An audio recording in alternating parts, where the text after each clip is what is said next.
Yes, yes, it's the 12-hour Lyanna iceberg. She's got 5 sentences, and we're going to do 7 hours. No, that's silly. We wouldn't do that. But this is going to be an awesome stream. I am pumped. I'm coming through. I'm not muted, right? Looks like I'm not muted.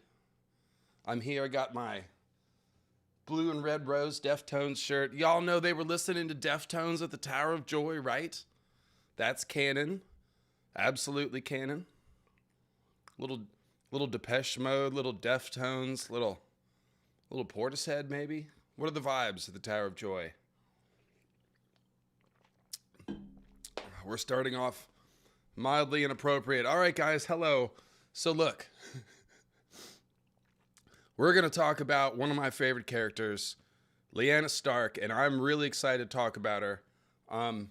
I will say right off at the top, Lyanna's story is one which requires a little bit of maturity to talk about. Like anything, there we go, got that adjusted. Like anything in Westeros, we're dealing with potentially sensitive issues. Lyanna's age is part of all this. She's doing very adult things. At the age of 15 or so, much like Robb Stark or Margarey Tyrell or other characters that we have. So we will navigate various issues with tact, and we will still have fun on the stream. And the main thing I want to say is that we're not centering this around Rhaegar. We're not even going to talk about him too much for the first hour. This is about Lyanna Stark, and I started a mild shitstorm on Twitter this past week. And I tweeted something along the lines of the infantilization, easier to type than say, of Lyanna Stark needs to stop.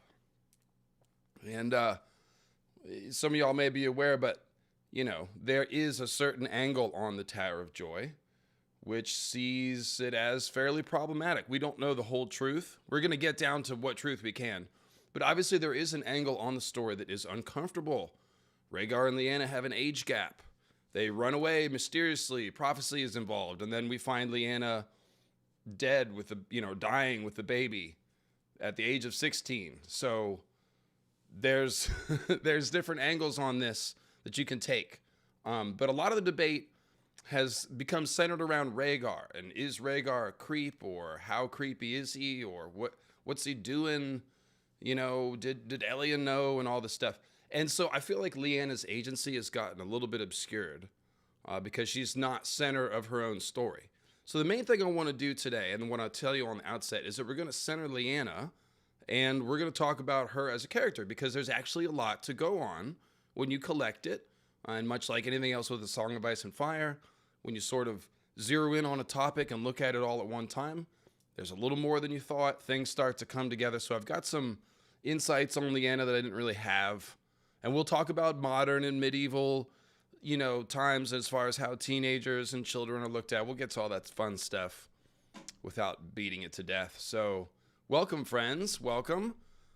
Today, if you want to support the program, I'm definitely asking for the PayPals. That'd be awesome. It's that time of the month. And the link for that is in the description below. You can attach your questions or comments to the PayPal. And I've got that up on my screen, so I'll see when they come in. It works just like a super chat, more or less, except for I get to keep more of the money. All right. So, and just to let you know, very excited to announce I've got my first ad sponsorship in the works, which means I'll be talking about a product in the middle of one of my videos and getting paid money. It's a big thing that professional YouTubers do, and it's going to help expand the revenue of the channel without asking anything more of you guys. And of course, they will be funny. You guys know me. I love to make jokes. You guys have seen the Weirwood Paste video and the Rhaegar Witcher crossover. I mean, I do the funny a little bit. So yeah, well, I'll do all my ad content will be funny, and of course, it'll all be stuff that I've checked out. Me and my manager, Maynard James Plum. We will not be selling you a plot of land in a country that does not really exist. The country exists. The plot of land is not. So, or at least your ownership of the land. Established titles, rest in peace. So guys, we're almost to 100,000 subs. We just crossed 93K. Thank you, everyone. Make sure you're subscribed. Thanks for sharing the channel. Welcome those of you who are new. We're doing a lot of different things here. So, with that said, let's go ahead and dive into the stream. So, I've often wondered, folks, every woman I've ever dated, or I was married once for a long time, actually, they all love period dramas. Lots of people like them. Women love them. Period dramas, meaning dramatic stories set in times that are, at least 100 years old or so.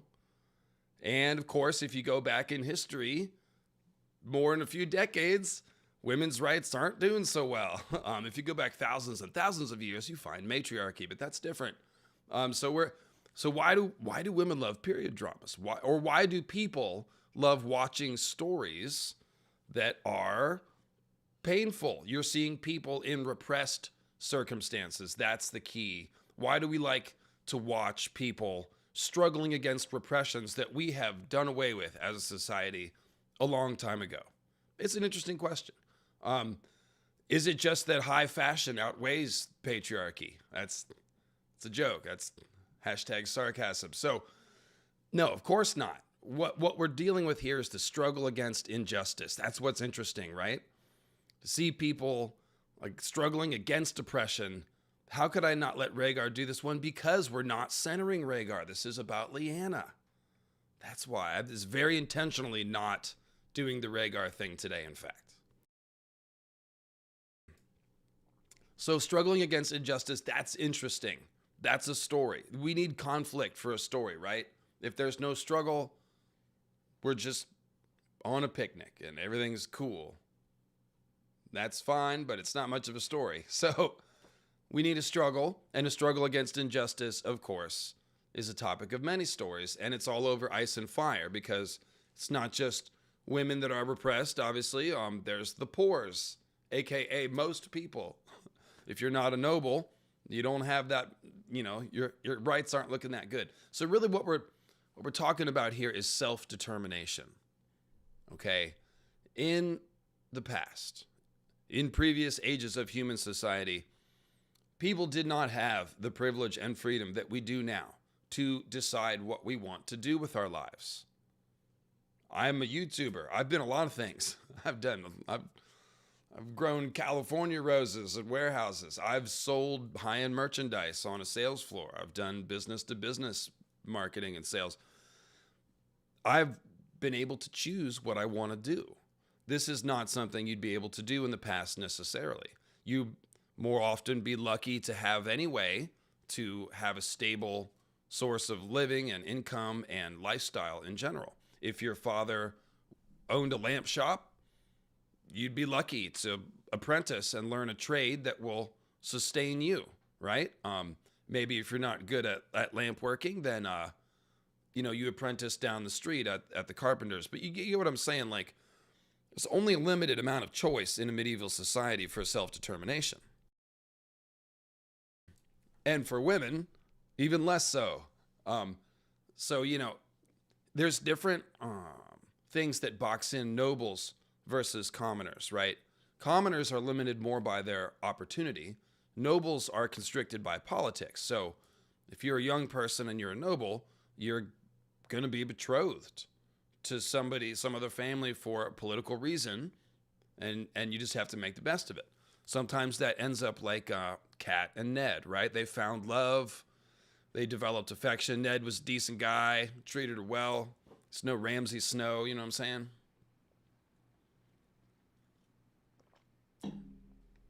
But then sometimes it goes the way of Jon Arryn and Lysa Tully. Lysa was like 18 and Jon Arryn's like 60. I have the exact ages below. We'll get to it. But that's not as fun. And then on the extreme poor end, you have Sansa and Joffrey. Or, Ramsay Snow and Jane Poole, who's supposed to be Arya Stark. So what's interesting about Lyanna, what's compelling about Lyanna, is that she is a character who attempts to seize control of her own destiny and make some different choices. She kind of zags when she's supposed to zig, and that makes her a compelling character. And we can compare her to other female characters who struggle against things like that, like Brienne and Cersei and Margarey and Dany and Sansa and basically all the female characters, Arya.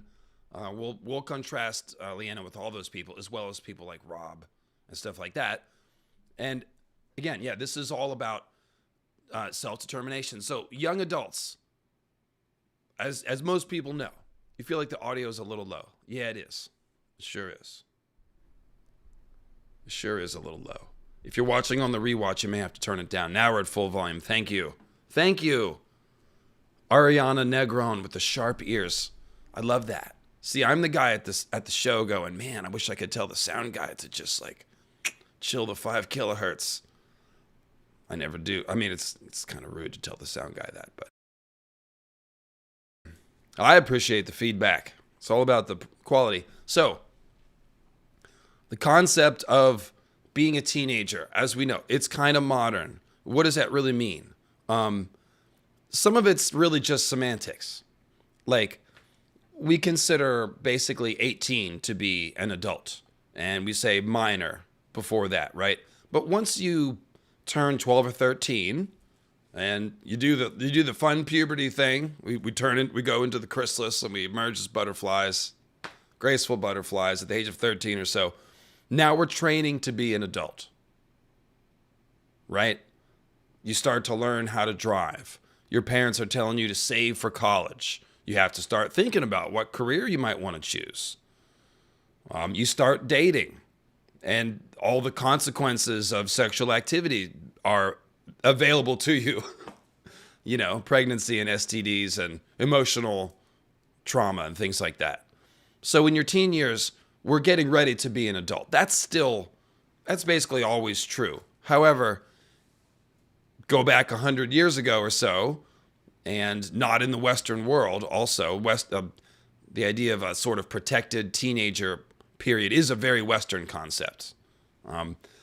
You go back a little bit in time, and basically as soon as you hit 13 or 12, you're considered a young adult, meaning you might be able to get married, you're legally responsible for things that you do, you can work, you probably will work. So there's less innocence. So what we have done as a modern society is we have expanded the bubble of innocence from 12 into the teenage years. We're giving kids, us, more time to grow up and figure out who we are before we have to make these choices about what we're going to do in life. We get, instead of having to get married at 16, we've got a few more years to date and learn about relationship skills, which is not even a thing that you'd talk about in days of yore in various times. I mean, I'm sure they did, but you know what I mean? Like our modern psychological parlance for relationship communication, it's new. It's brand new. It's cutting edge. So we have the time to develop these relationship skills. We might get married when we're 24, and we might have kids when we're 30. So we're pushing all this back so that people have more time to learn and prepare, and they can better self-determine. Because when you have more time to get to know yourself, you can choose a life path that's going to be more fulfilling and better suited to your skills, right? Now, in medieval society, it's tough because as soon as you get to 12 or 13, this stuff is being put on you pretty heavy. In a Game of Thrones, Rickon is 3, and they bring home wolf cubs, and Catelyn's like, yeah, Rickon's a little scared of the wolf, and Ned's like, what? Winter's coming. He's 3. Come on, let's go. It's like, he's 3, Ned. He's 3. He's afraid of a wolf. Cut him some slack. But no, it's like, get with the program. Winter is coming.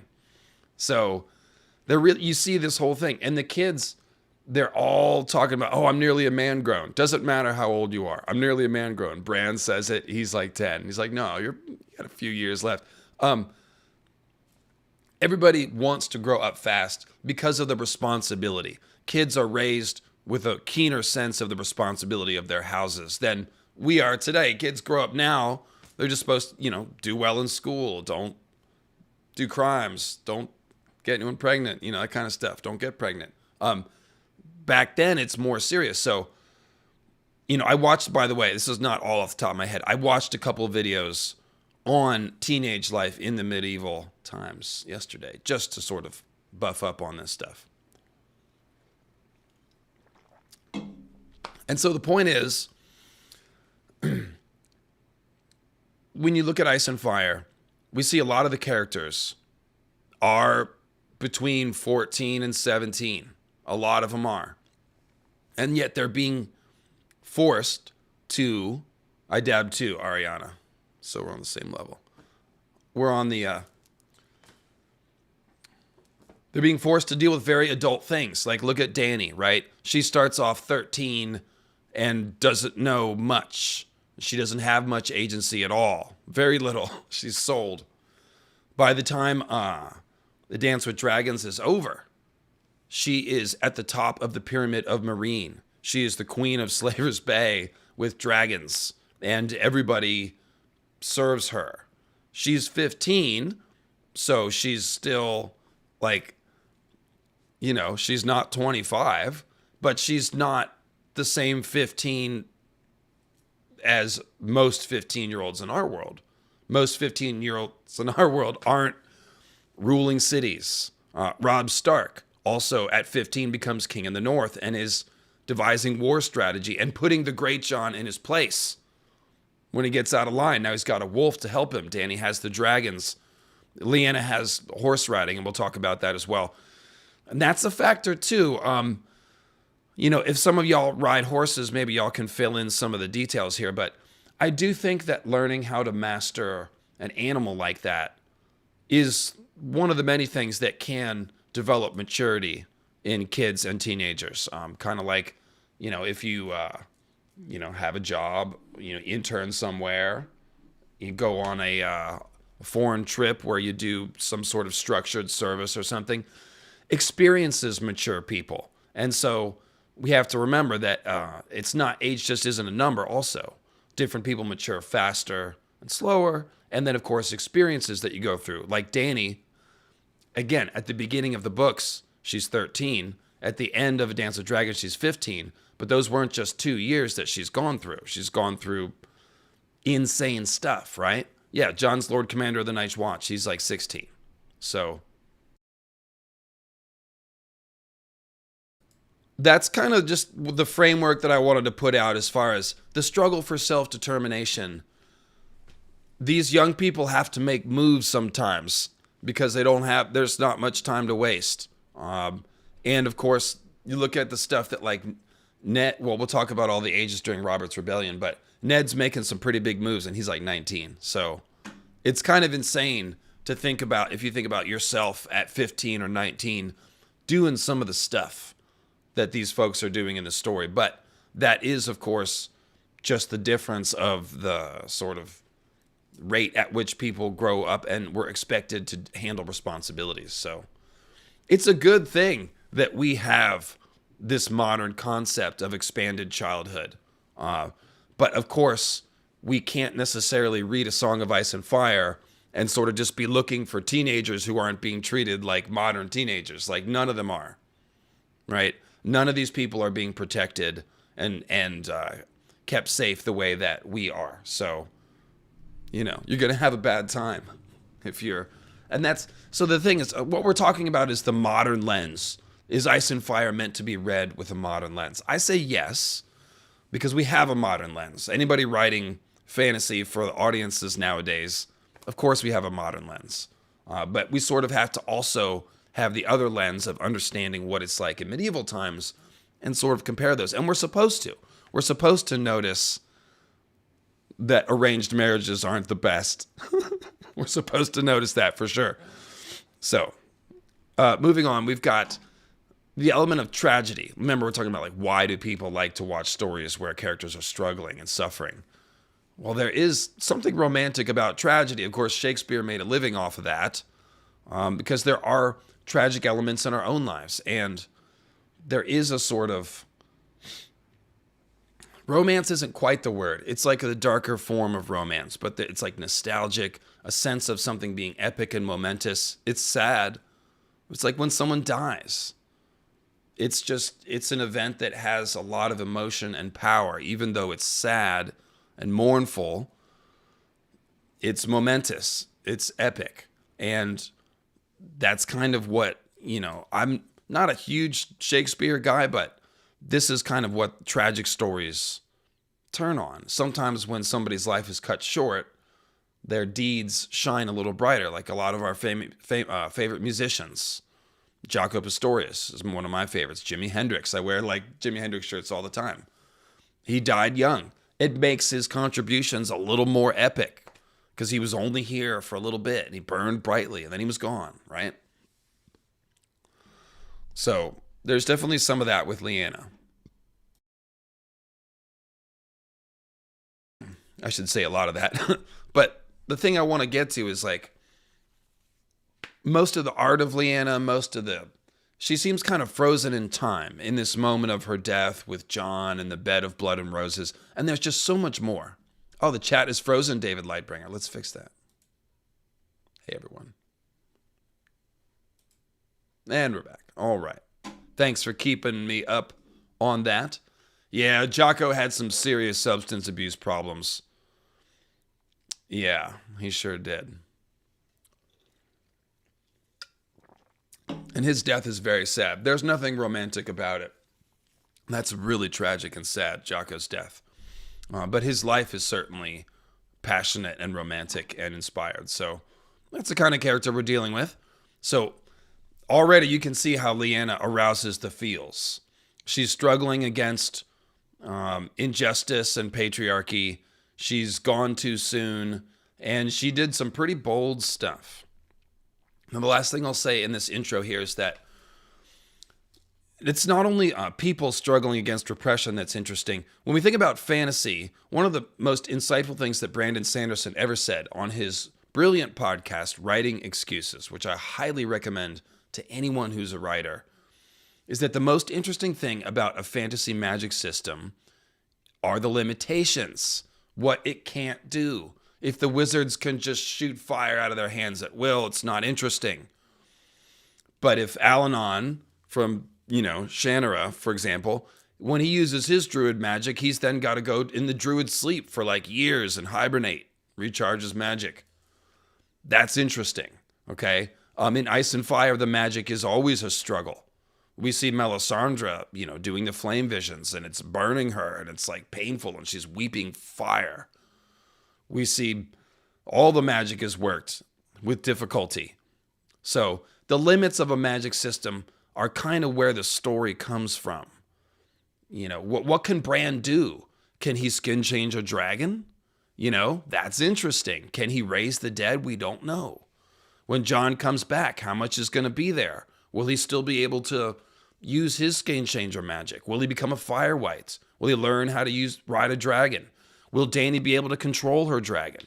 What does Dragonbinder do? We're all talking about what magic can and can't do. That's what's interesting. And it's the same with the plot. It's what the characters, it's the limits that they bump up against. And that's where that conflict comes from. That's where the story comes from. So fantasy story does well to parallel those ideas. From Jason, a PayPal, Lyanna would be interesting to see on screen because her character seems Arya-ish but different. Also, Patty got robbed with no Emmy nomination. That's for sure. That's for sure. And everyone check out my interview with Patty Considine, or King Viserys. I actually interviewed him in character as King Viserys. You can find that video on my House of the Dragon playlist. So yeah, we're going to talk about comparisons. Lyanna's a little bit like if Arya had grown up, but not as a refugee. And she's also a bit like Margarey, too. I think Margarey is a very strong comp for Lyanna for a few reasons. And Larissa saying hi from South Africa. That's dope. Hi from California.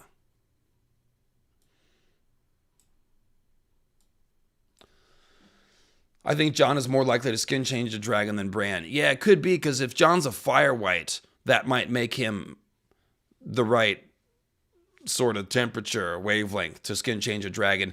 I don't think Bran can easily do it. There's every indication that like fire burns skin changers out of animals. We see Mel do with Orell. When Bran tries to warg Summer, but Summer's in pain, it's like touching a hot stove and like your hand just pulls back instinctively. So there's a lot of suggestions that, hi from Israel. That's awesome. Hello. Yeah, feel free to buzz in. I love the international flavor. Tell me where you're from. Yeah, if Jon's a fire white, that might make him simpatico with the dragons, creatures of fire. And if Bran's skin changes a dragon, well, it's probably going to be like painful and crazy. I don't know if he can even do that.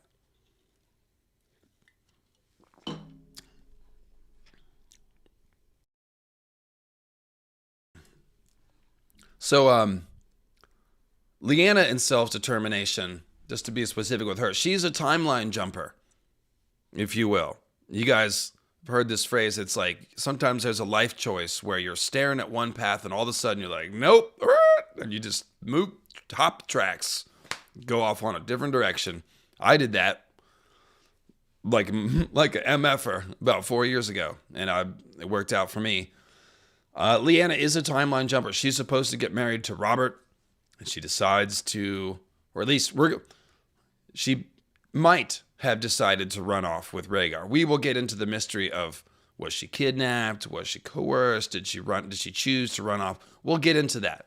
But she appears to be a timeline jumper, someone who took her destiny into her own hands and said, actually, I'm going to go do this thing over here.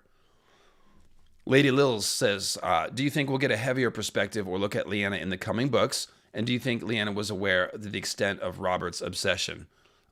Yes and yes. And I'll answer both of those questions in more detail as we go, because I've got both of those in the notes. Lyanna is very perceptive, and this is sort of like why she's interesting. Okay, so she's a timeline jumper. She self-determines. I think she does. We'll show you the evidence for that. She's very perceptive. There's several quotes that indicate that. She is one of those characters who is a justice warrior, like Dany or Brienne or Jon. She stands up for the oppressed and throws her nose, sticks her nose in stuff to try to make the world better. And that is, of course, famously how George has defined his idea of heroes, the people that try to make the world better, even if it doesn't turn out perfect. He admires the good fight. So Lyanna's one of those characters, and we'll talk about that. Yeah, it's the Night of the Laughing Tree thing I'm talking about there. She uses her privilege as a lord's daughter to challenge her gender role a little bit. This is something that not all women were capable of doing or had less room to do. We see like Brienne walks around in mail and basically is a knight. To some extent, her father is enabling that. Like he's allowing her to do that. And supporting her to do that. So that's fortunate for Brienne that she has a father that is supportive. So shout out to Selwyn, the even star of Tarth. And Lyanna's doing something similar. She is doing some stuff that most, ladies, most lords' daughters might not do. And we're going to talk about that. So that makes her interesting. She's challenging the gender roles a little bit. Vashti Bucket. What do you think Lyanna's attitude towards Elia? We're definitely going to talk about that. Do you think she considered what would happen to Elia and Rhaegar's other children when he annulled his marriage? Hi from Arizona. I will just remind you, the annulment is TV show canon only. We do not know. I have an opinion about that. We'll get to that. But yeah, that is show canon only. I do think the show canon for RLJs is pretty close. It's not like something they made up. I mean, it's mostly adapted from what we're going to see, But we'll talk about, did they get married and all that stuff. Lyanna and he who shall not be named. The singer, the harpist. Okay, so then last thing is that Lyanna may have held beliefs in magic and prophecy. Obviously, the prince that was promised, RLJ, this is all prophecy is right at the middle of this, so it's possible Lyanna was a believer in prophecy, which is interesting because certain characters in the books are very skeptical and other characters put more faith in it.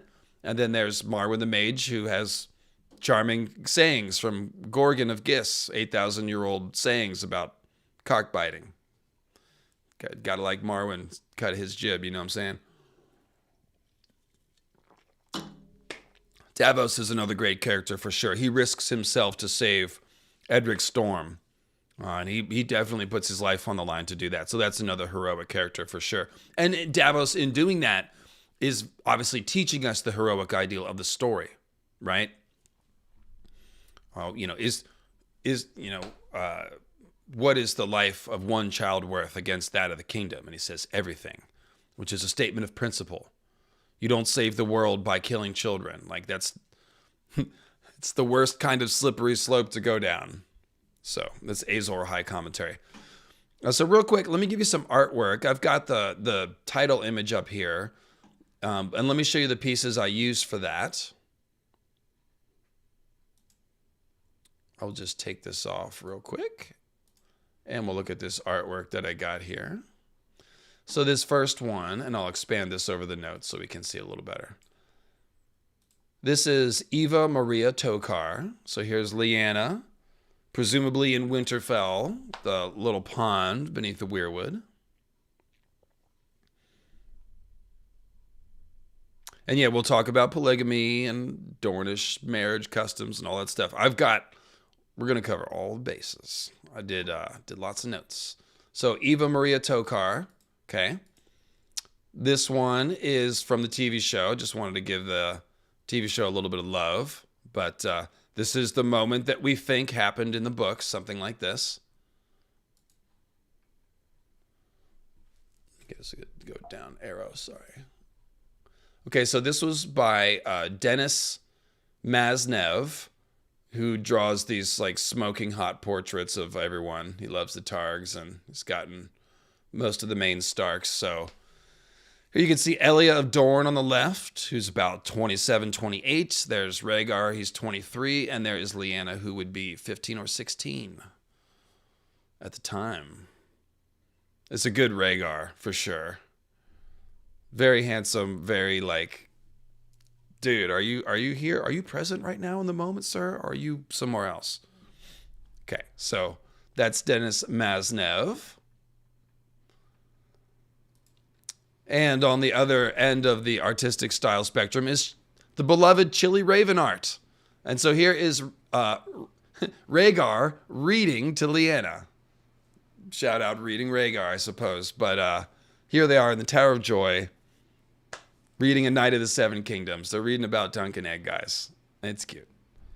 So there you go. Thanks, Chili Raven art. This is one of the ones I used for the cover. This is Nick Kalinin. And here, of course, is Ned at Lyanna's tomb. Reading Rhaegar.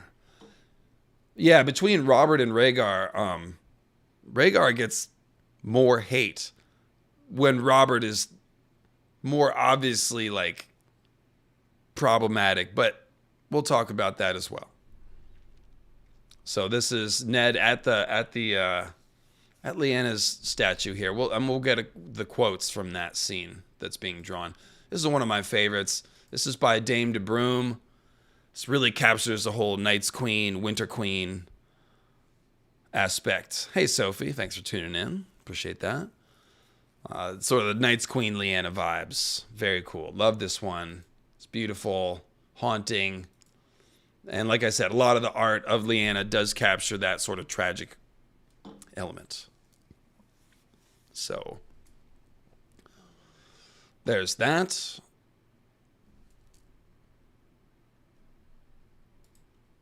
This one is by Jania. This is The Death of Lyanna Stark.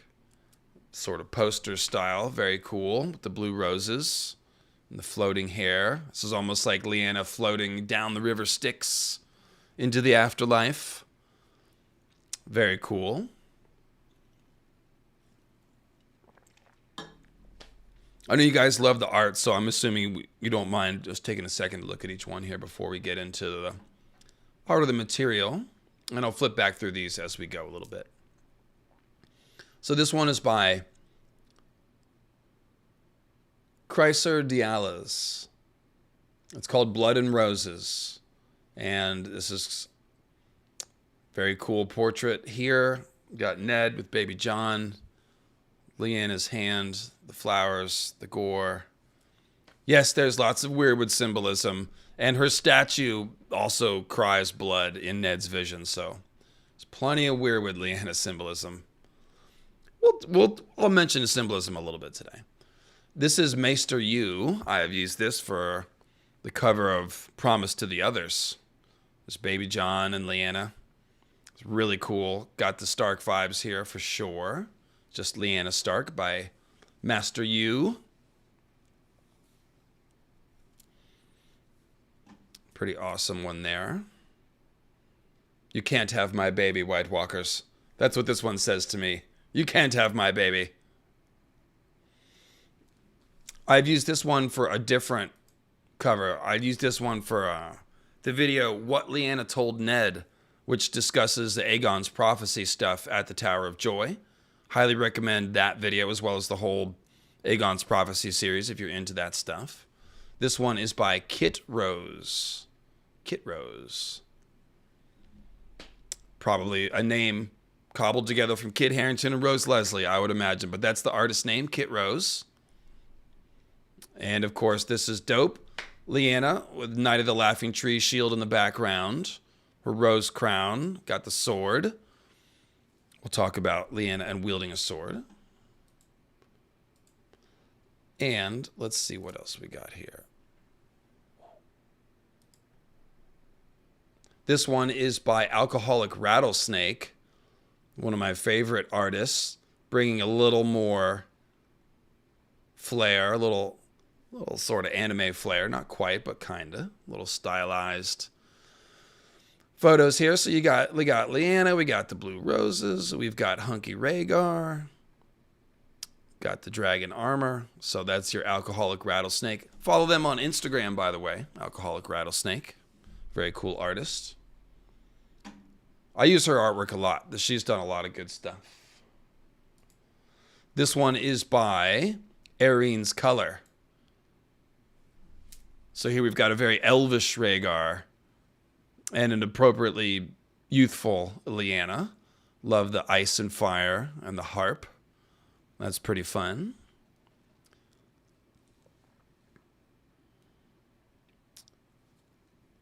Aerine's Color is the artist. And this one is by Mathia Arconiel, another artist I use quite a bit. So obviously here we've got a potential, almost looks like a weirwood wedding scene. Perhaps. Mathia Arconiel. She did that awesome Dark Star one that I use a lot. This is Lyanna Stark by Sever69. There's a matching one for the harpist, but we don't need that. We're just looking at Lyanna here. So we got the blue rose and the icy vibes. Lyanna, oh yeah, she's a Night's Queen figure for sure. This is a great one. This is by Manulys, Manulys. Manulys, I'm not sure. But very nice sort of airbrushed style here. The blue roses.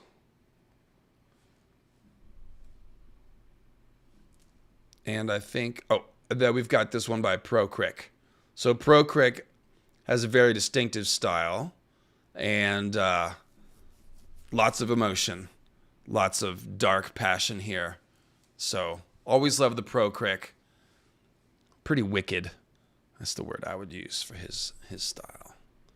Their style, I guess I don't know. No. And then this is Mr. Gotland, Tower of Joy. You've probably seen this one a bunch. It's one of my go-to Tower of Joy images. I'm not sure why Rhaegar's armor looks greenish in the sunlight there, but of course it is black armor. And yeah, you can see he's holding out the blue roses. There's the Tower of Joy in the background. You can see, yeah, there's some knights. I'm not sure if those are supposed to be. Yeah, I guess they're supposed to be the Kingsguard. They're just in shadow. Yeah. So Mr. Gotland. And then, of course, probably my favorite one. This is Rhaegar and Lyanna by Silvatius. And I just feel like this one's really got the emotion. Like, these people are staring back at you. It's almost like you can ask them, what were you guys doing? And they're just like, we have secrets. Don't you wish you knew? We know what we're about. Trust us. Our son's going to help save the world. So I like the emotion here. Very cool. They're obviously in some sort of wood. So maybe this is another Weirwood wedding one. And then, of course, there's one other piece of artwork that I'm going to save for later because it's from the newest calendar. And George Martin consults on the calendar artwork. So the artwork itself is a little bit of a reveal. And thus, I'm going to save it. So I'll go ahead and leave this one up for now.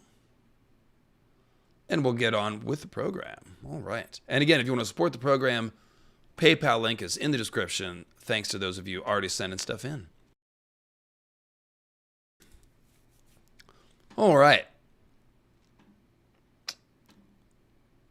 So, major life events, just to review real quick. Lyanna, born in 266, between 266 and 267 in Winterfell. And I do have some blue roses in my background in the upper right corner for you guys. Yeah, those are my blue roses. I guess I could have worn them around my head, but I need a rose. If I had a rose crown, I'd wear one. I'm the queen of love and beauty. Oh yes. Okay, so born in 266, 267 in Winterfell. Robert's Rebellion, by the way, 282. So there you go. Betrothed to Robert in approximately 280, 281. The tourney at Harrenhal is in 281. And that's where she almost certainly is the Knight of the Laughing Tree. We'll talk about the evidence for that. And is also named Queen of Love and Beauty. Let's see here. And then, of course, she disappeared with Rhaegar right after that. Then Robert's Rebellion happens in 282. Lasts about a year and a half, 2 years.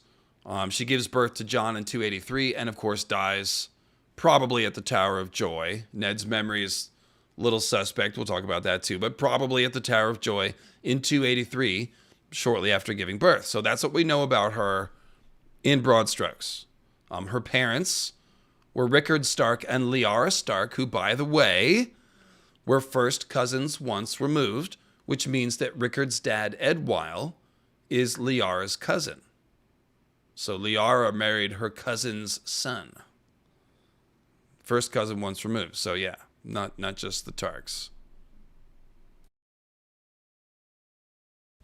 And of course, the whole idea of the Targaryen incest is just George riffing on medieval incest, which was done to keep money and power in the family. The Targs are trying to keep the dragons in the family. That's just a different version of money and power. So that's why incest, you marry cousins, because then you're not giving half your wealth away to some other house. It's politics. That's why. Thank you, Jenny D. And thank you for the PayPal from June. Thanks for another great stream. Thanks for another PayPal, June. So let's see here. The whole point was so that I could see this better. Okay. And then, so her family, obviously, she has two older brothers. Brandon, who was born in 262, Eddard in 263, Lyanna in 266, and Benjen in 267. So they're only about 5 years apart, the four of them. Pretty much coming out one after the other, I guess.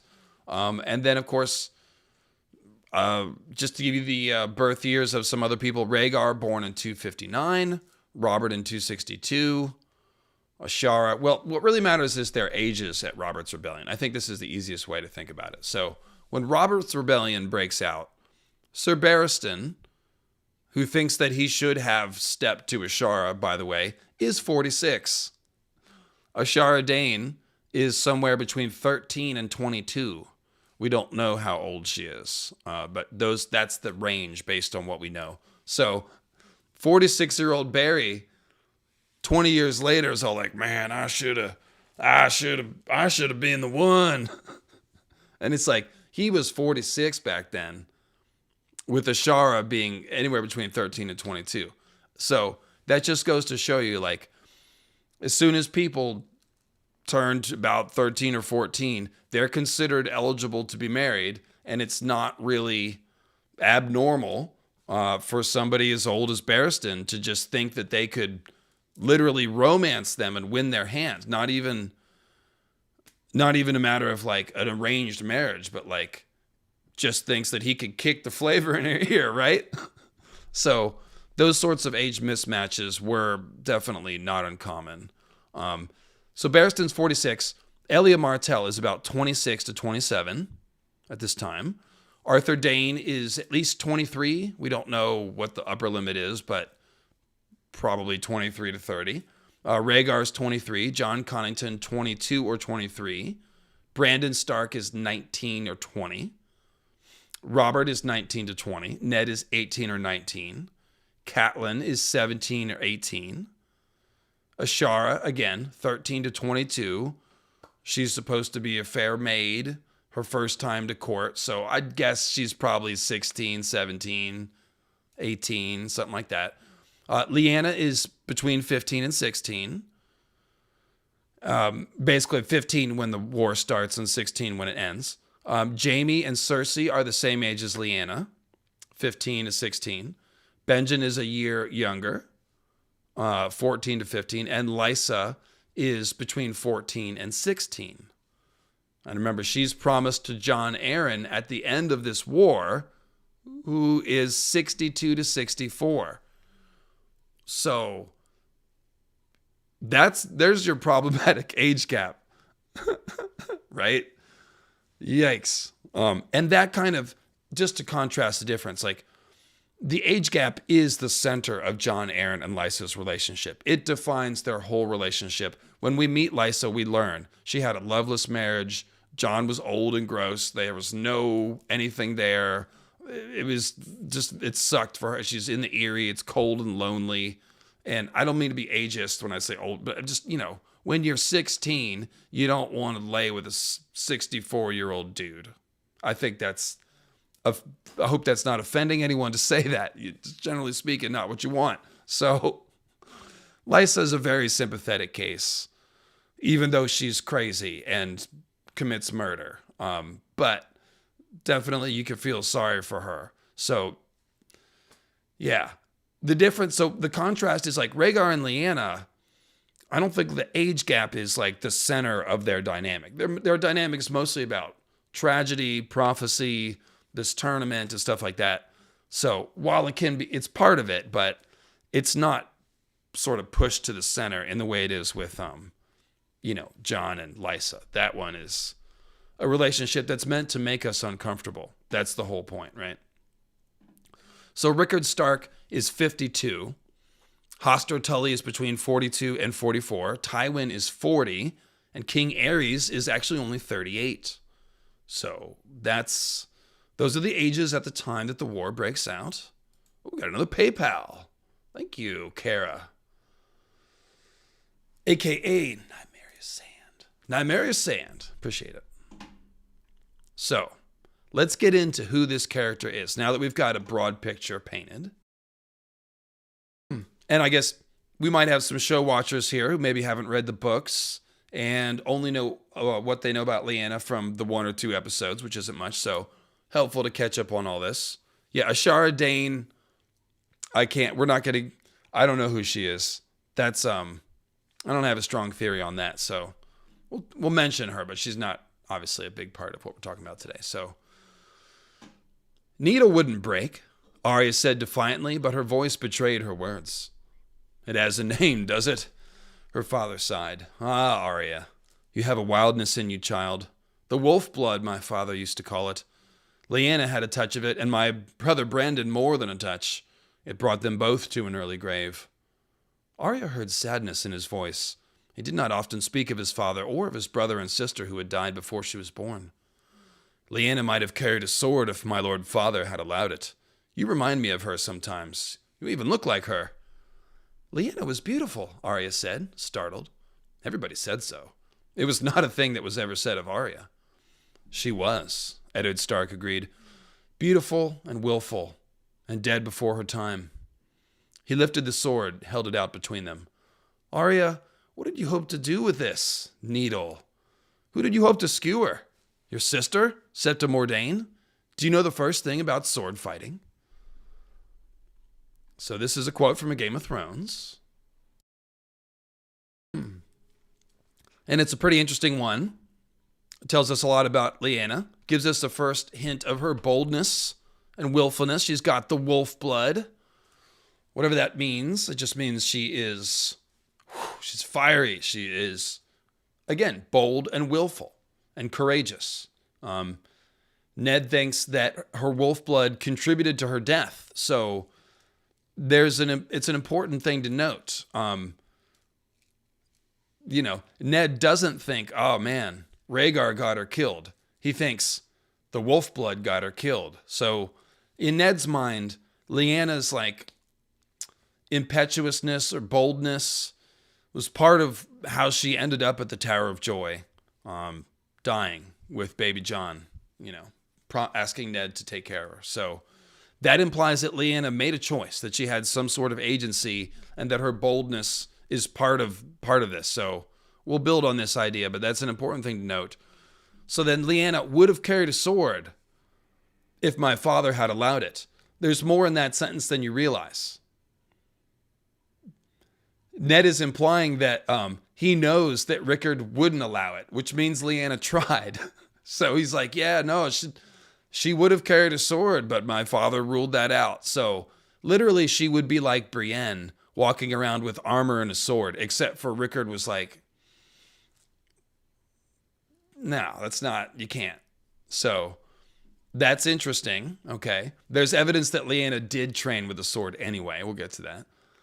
And Lyanna is beautiful. She, Kavan Lannister, these are the quotes about Lyanna's appearance, just real quick. Kavan Lannister says she has a certain wild beauty, not as pretty as Cersei, but whatever. Yandel says that she's wild and boyish. Ned says that she is a child woman of surpassing loveliness.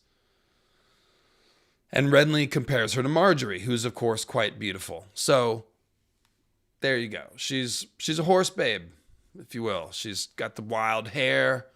She's maybe a little dirty, but she's pretty. So there you go.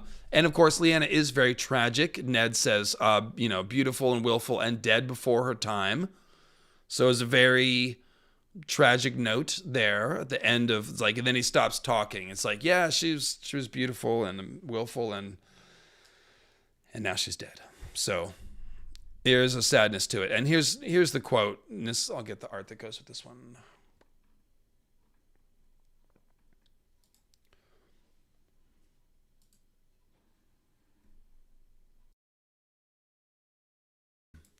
He was walking through the crypts beneath Winterfell as he had walked 1,000 times before. The kings of winter watched him pass with eyes of ice, and the direwolves at their feet turned their great stone heads and snarled. Last of all, he came to the tomb where his father slept, with Brandon and Lyanna beside him. Promise me, Ned, Lyanna's statue whispered. She wore a garland of pale blue roses, and her eyes wept blood. So this is a dream.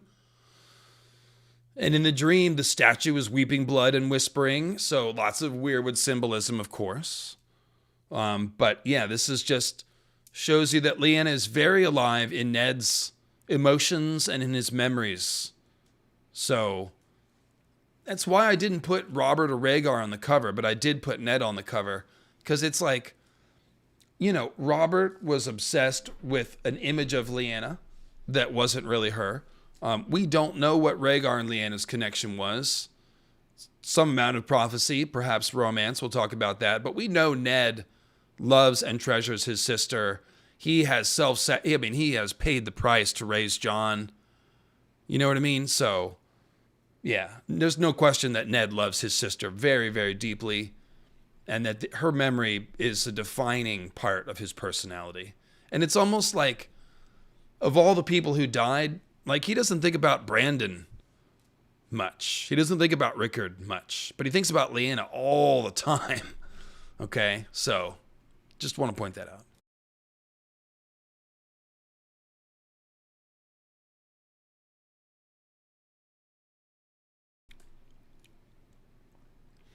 So let's see. Getting back to the wolf blood. Let's talk about this wolf blood thing a little more, because this is a really important thing that Martin is telling us about Lyanna. And this is Robert as he was getting ready to fight. He wanted to fight in the melee, the whole breastplate stretcher, and Ned had to tell him, nobody's going to dare not, fight you, and they'll let you win. So the mirth curdled on Robert's face. The woman tried to forbid me to fight in the melee. She's sulking in the castle now, damn her. Your sister never would have shamed me like that. You never knew Lyanna as I did, Robert, Ned told him. You saw her beauty, not the iron underneath. She would have told you that you had no business in the melee. So, it's an interesting line because Lyanna's boldness isn't just recklessness. It's also confidence and sort of clarity and judgment. Like, no, that's not a good idea. Ned imagines that Lyanna is the type of person who can stand up to men in power, even the king, potentially. That's the kind of person Lyanna is. Ned pretty much knows her the best, and everything that Ned thinks about Lyanna ascribes agency to Lyanna. Remember I said, her wolf blood has got her killed too soon. It implies that it was her decision-making that did it. And now we see that boldness isn't just wild decision-making or whatever. It's like also Ned sees her as the kind of person that speaks truth to people that are more powerful than her. So this is an important piece of the puzzle here. And of course, again, we're going to talk about the Night of the Laughing Tree, but we also see that Lyanna's boldness manifests in the form of stopping bullies from beating up Howland Reed. So the wolf blood is not just wild and reckless. It's also courage and boldness that can manifest in some pretty positive ways as well. Just want to point that out. And we see that with Arya too, right? Arya, her courage is the only reason she's still alive in a lot of ways. Okay, let me give a quick music break, and then we'll come back for Lyanna Centaur, the next section. Oh, is this, it's frozen. It's frozen. There we go. Boom. You guys got to help me. Let me know if the screen ain't moving. All right, cool. So, yes, 30 seconds. I will give you the damn Rhaegar music. He'll make an appearance, and I'll be right back.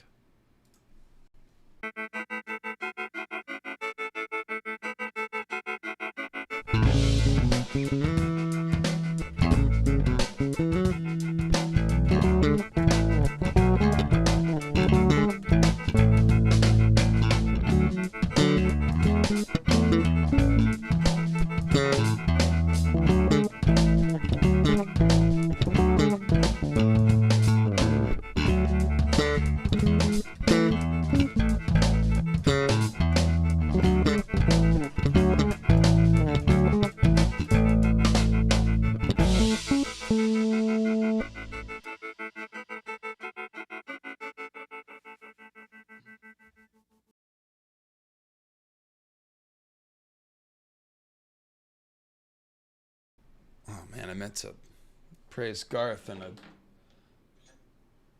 realized I had drank too much water before the show. Okay, a little behind the scenes. Una momento, por favor. Coming back around. Praise Garth, praise Garth. All right. By the way, we got some Garth the Green t-shirts coming real soon. The designs are being finalized. Oh, was I doing Doppler sound effects? Oh.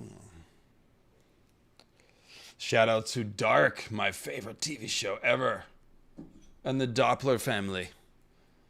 Charlotte.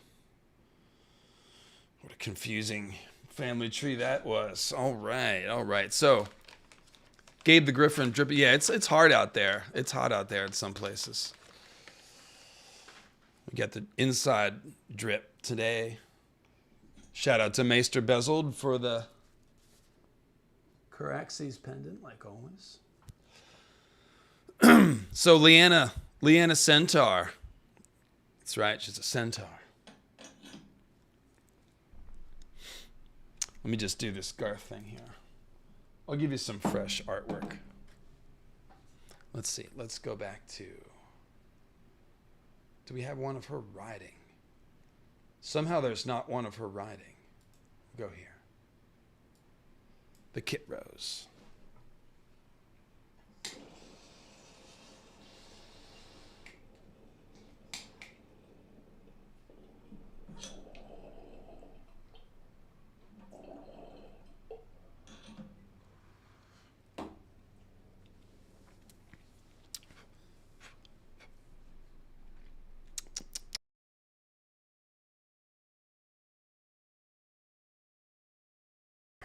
All right. Oh, yeah. There we go. That's what I was looking for. Chase them squishers out of earth. Okay, so here's a quote from Storm of Swords. Arya kicked her horse back to a gallop. Run, she thought. Run for River Run. Run for home. Had she lost them? She took one quick look, and there was Harwin 6 yards back and gaining. No, she thought. No, he can't. Not him. It isn't fair. Both horses were lathered and flagging by the time he came up beside her, reached over, and grabbed her bridle. Arya was breathing hard herself then. She knew the fight was done. You ride like a Northman, milady, Harwin said when he'd drawn them to a halt. Your aunt was the same, Lady Lyanna. But my father was master of horse, remember? So, real quick, you're welcome to Auntie's Tube. Thank you for that. And I think I missed one super chat. What's the last one? Ned knew that realistically Arya would need to be able to defend herself soon. War was coming to his family again, and he couldn't protect Lyanna. Oh, that's a good point, Lonk the Lunk. The fact that Lyanna wanted to carry a sword and couldn't, did that influence Ned's decision to let Arya carry a sword? Probably so. And also, we could probably say that just Ned's affection for Lyanna made it hard for him to say no to Arya when she's asking him the same thing that Lyanna asked her father, to carry a sword. So that's thanks for following up on that point, Lonk. Stuck the landing for me there. That was perfect.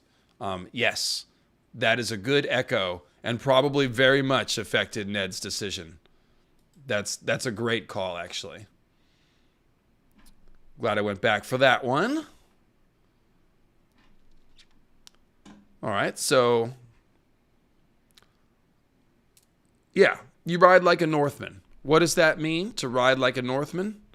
Well, it means that basically the only one that can catch Arya is the Master of Horse, or the son of the Master of Horse. Now, Arya, in that moment, of course, is fleeing the Brotherhood without banners, which she did impulsively. So, in this moment, when she's being compared to Lyanna, what is she doing? Self-determining, right? Fleeing captivity and choosing her own path. So, a very interesting parallel. It's that boldness, that's that wolf blood that we're talking about, right? It's the same idea. Marley shows love and appreciation. Thank you, Marley. Appreciate that. Appreciate your appreciation. Now, riding like a Northman, well, this is expanded upon a little bit later, but basically it means that we know Lyanna was a skilled rider. So, it's more than that, though. So check this out. A Dance with Dragons. This is Roose Bolton speaking. For the moment, I had another one once, Domeric, a quiet boy, but most accomplished. He served 4 years as Lady Dustin's page, and 3 in the Vale as a squire to Lord Redfort. He played the high harp, read histories, and rode like the wind. Horses. The boy was mad for horses, Lady Dustin will tell you. Not even Lord Rickard's daughter could outrace him, and that one was half a horse herself. Redfort said he showed a great promise in the lists. A great jouster must be a great horseman first. So that's Roose Bolton talking about his son that Ramsay killed and replaced. Shout out to Ramsay, kind of. So this is interesting here. Roose is trying to explain how good of a horseman Domeric is. And the way that he does that is by saying, not even Lyanna could outrace him. So it kind of tells you, Lyanna, who's half a horse, meaning a centaur, okay, that's what a centaur is, half a horse.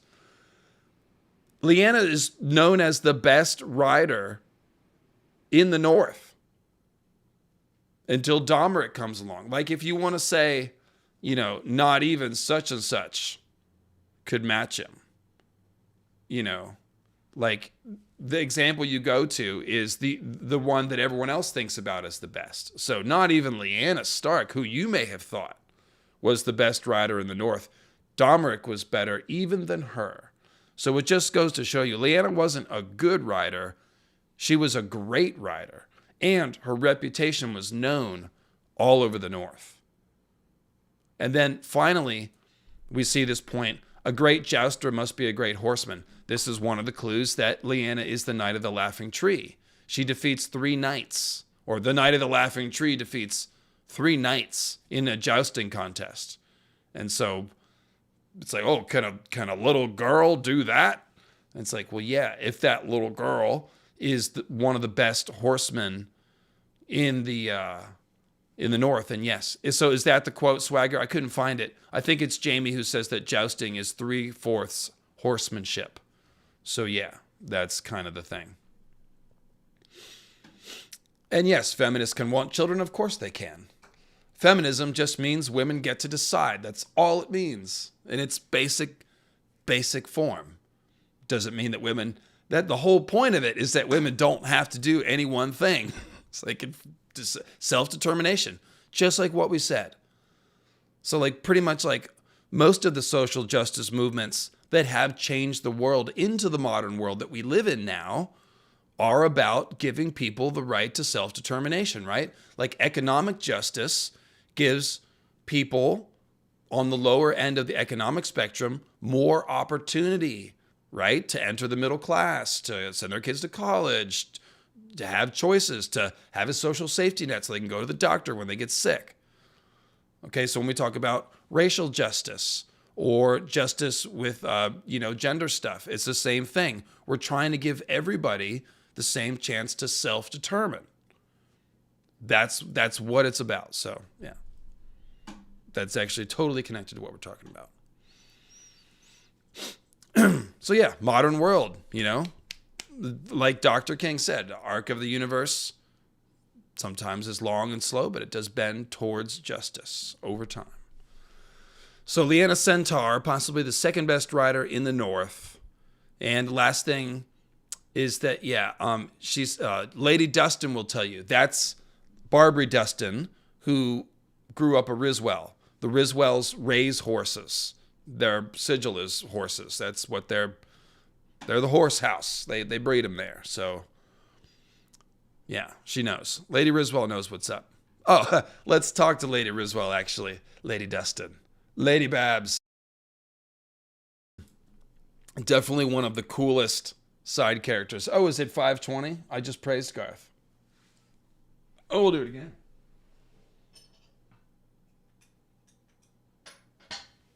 Shibbity-bee, shibbity-boo. So, this is in the crypts, when Theon takes Lady Barbary down to the crypts.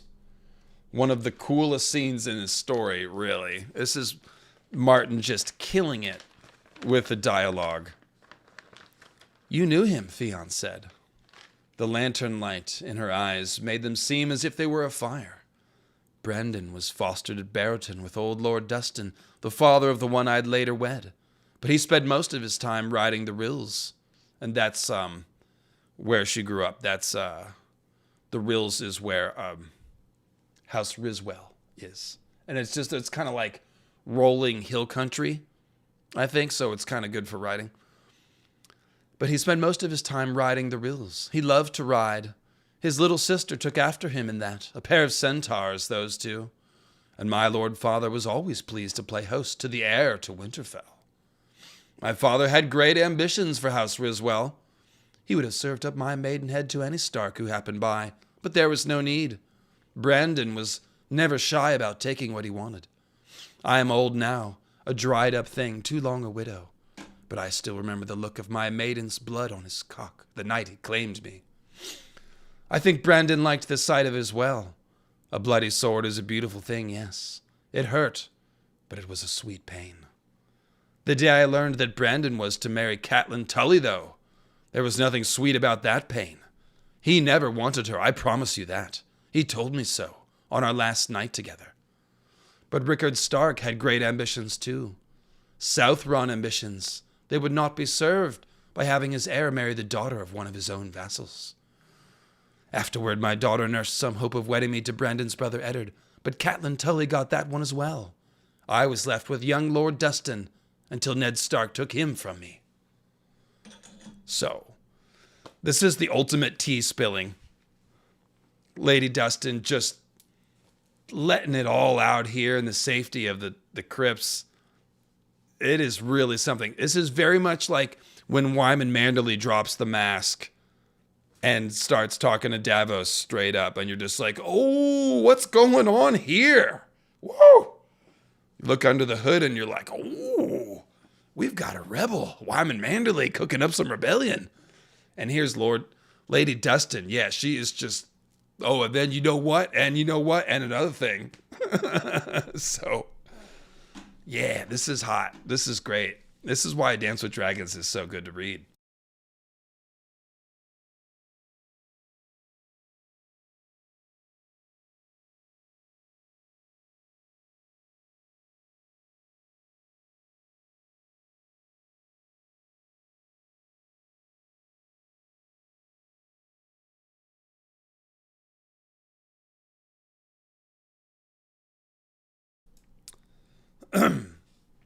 So, what do we learn here? First of all, Lady Barbary was 22 when all this happened. So Brandon, if you remember, was about 20. Barbary's 22. They were having some sort of fling for, sounds like maybe a couple years, to be honest. Remember, she says, on our last night together, he told me he didn't want her, you know. So it's like, yeah, no, they had a thing. She lost her virginity to Brandon, and they were a thing for however long. We don't know how long, but they were like a couple who liked each other. So this is the beginning of Barbary's anger and bitterness and sadness, losing somebody that she loved, who was Brandon. You know, so she loved him, but she also, you could tell there's a little note of like, she knew what he was. And it's like, yeah, he got himself killed, of course, you know. I feel like there's some of that too. But yeah, so here's the centaur thing again. So half a horse, there are centaurs. So in a book like Ice and Fire, this begins to pull at the magical theory crafting, right? It's like, is Martin trying to imply that, like, you know, the skin changer gift that the next generation of Starks had, including her son Jon, well, they all had dire wolves. That's presumably why they're all manifesting the gift. I mean, maybe the red comet helps too or whatever. But it's like the kids were given dire wolves, which are especially good for, they're implied as magical animals by the children of the forest. And so they all developed their skin changer gifts. It could be that Lyanna's skin changer gifts were softly manifesting with her horse riding, and that gave her a little more affinity with the horse. Hard to say. It's a maybe kind of a thing. But of course, there is a whole separate theory that the Dothraki used to be skin changers of horses. And if you think about this, it's actually 100% true. Okay? We know that skin changers can skin change any animal. And Varamir explains that the mentality of the animal makes it harder or easier for a human to skin change. So birds and dogs are the easiest because birds are very smart. I live with birds. I have no problem communicating with them. They understand my facial movements and my emotions. I understand their body language. It's very easy without any talking being involved to communicate with birds. And anybody that has dogs, you know, humans and dogs get along really well. We have co-evolved for at least 20,000 years, humans and dogs. So we have shaped the evolution of dogs, especially. They get along well with us. Horses are the same. Horses and people have been a thing for a long time, right? Horses are intelligent. Humans know how to take advantage of their natural gifts and enhance them and train them to run, which horses basically like to run. Now, horse racing and the humane treatment of animals, completely separate issue. Horse racing probably needs to end, period.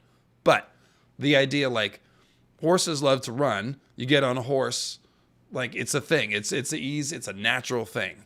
People have been having kinship with horses for a long time. And, of course, riding a horse is very much about instinct. You know, the horse needs to feel that you are confident, or else it won't do the right thing. So that there is almost a psychic bond already going on between a horse and its rider. Skin changing is just like sprinkling a little bit of pixie dust on that very real phenomena. So if skin changers are skin changing animals, there's no doubt that horses are on the list in ancient days of yore, probably in Westeros. And there's specific evidence that the Dothraki were horse skin changers. They used to worship the Ifukevron, who are basically children of the forest. So yeah, check out Origins of the Dothraki if you want that theory. It's also in Great Empire of the Dawn Iceberg. But yeah, that's a fact. So with that being said, it is probably the case that Lyanna, her skin changing powers, and Brandon as well, probably helping them be the best horsemen in the land, or up there. So there's a little theory time for you. Let's see. I just need to grab a drink out of the fridge. It's going to take me 10 seconds. One sec.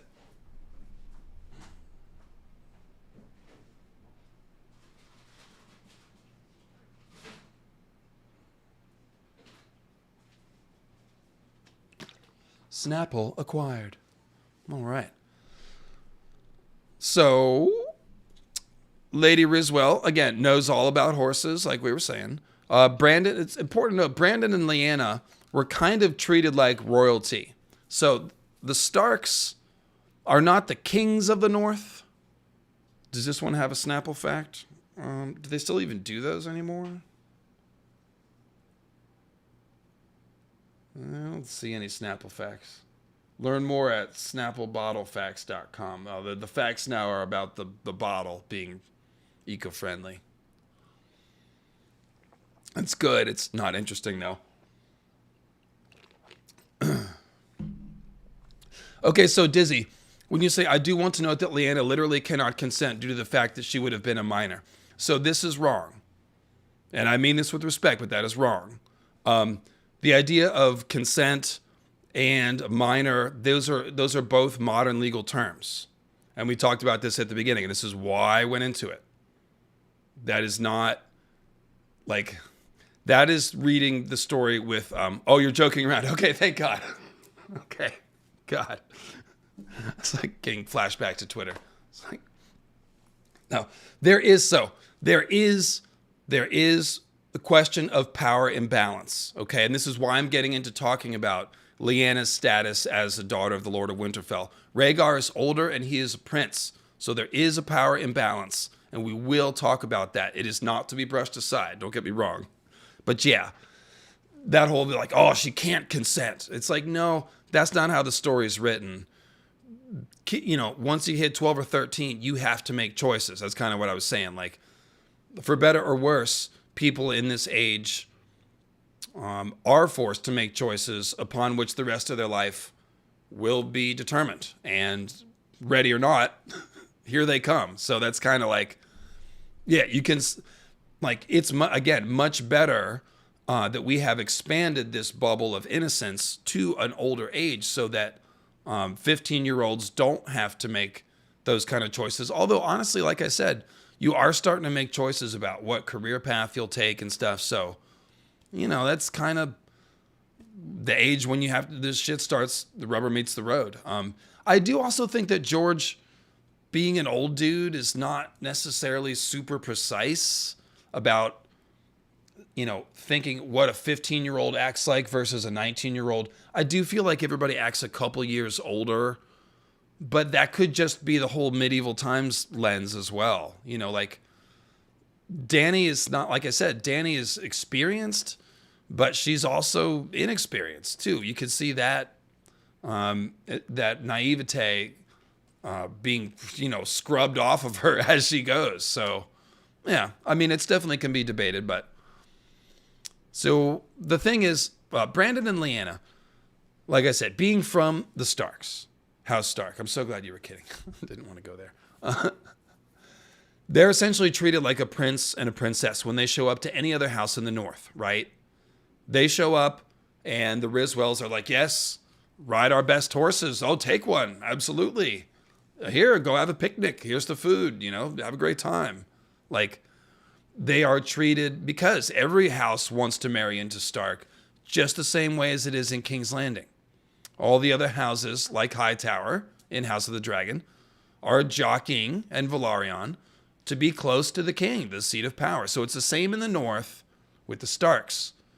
So Lyanna is a kind of princess. That's essentially how she's treated in the north. Even though, again, the Starks are wardens of the north, they were kings in the north for 8,000 years. And so the people still treat them like that, essentially.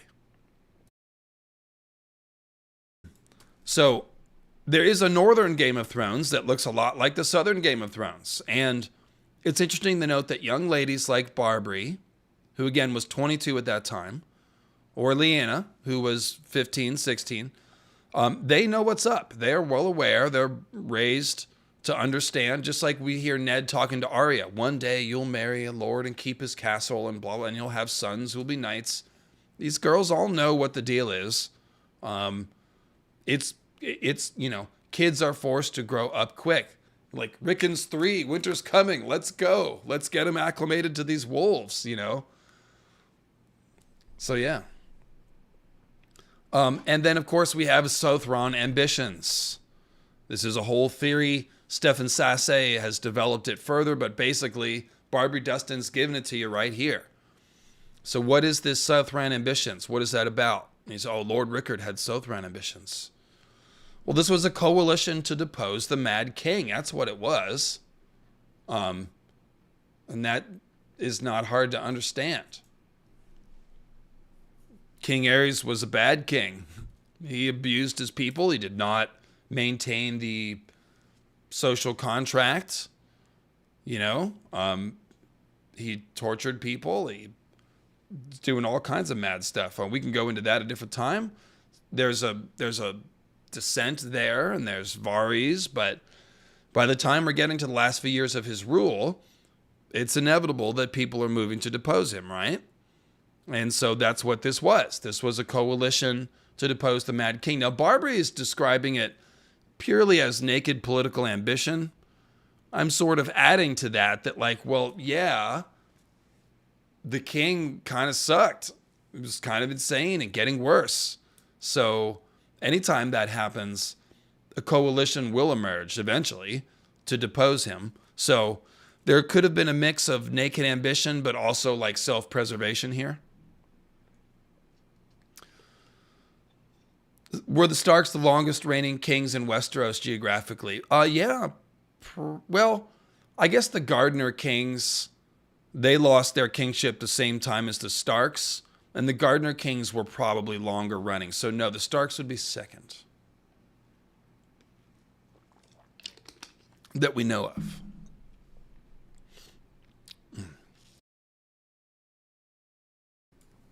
So what were these wedding alliances? Well, there was Stark Tully. That was Brandon and Catelyn, which became Ned and Catelyn.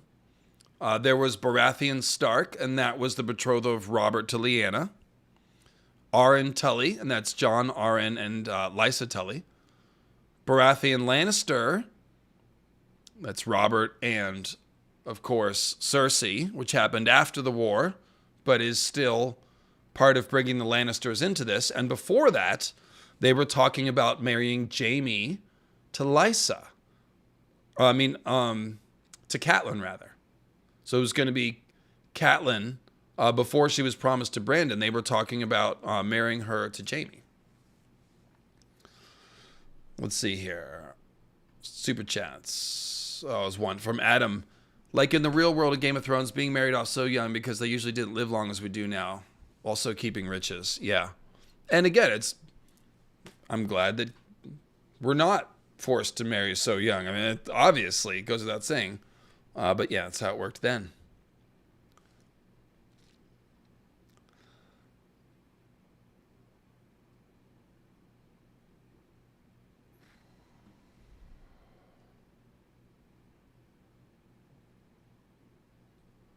So there's somebody asking about the 5 forts in the chat. I'm not sure. It seems like you've got some information crossed there. I don't know that there's that much. It's only said that the 5 forts were there to keep out the demons of the Lion of Night. It didn't say anything else about what kind of demons those were. Those absolutely could be the others, but they could just be a similar phenomena manifesting in the East as well. We just don't know. It's all you can really do is speculate. Check out my stream, The 5 Forts with the Grey Waist Tim. The Grey Waist Tim. His channel is, his Twitter handle is The Grey Waist, and his channel is Grey Waist Tim. But yeah, that's the one you want, is the 5 Forts. It's literally called the 5 Forts. I've seen a few theories about Benjen possibly knowing that Lyanna wasn't abducted and might even know about Jon. Yeah, I'm going to talk about that, but I'd have to assume he would know because he was there when all this would have happened. Just for that simple reason, Matthew.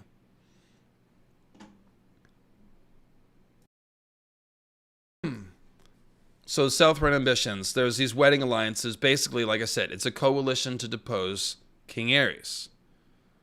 Now, the thing about Lyanna that we know that we need to, and you know, Metheus, I really can't talk about that stuff right now. I got to stick with Lyanna, but you know, drop into the next Q&A stream and we'll get some of that going. So, Rickard and Ned are very different politically, and they raise their children very differently, and this is super important to tune into.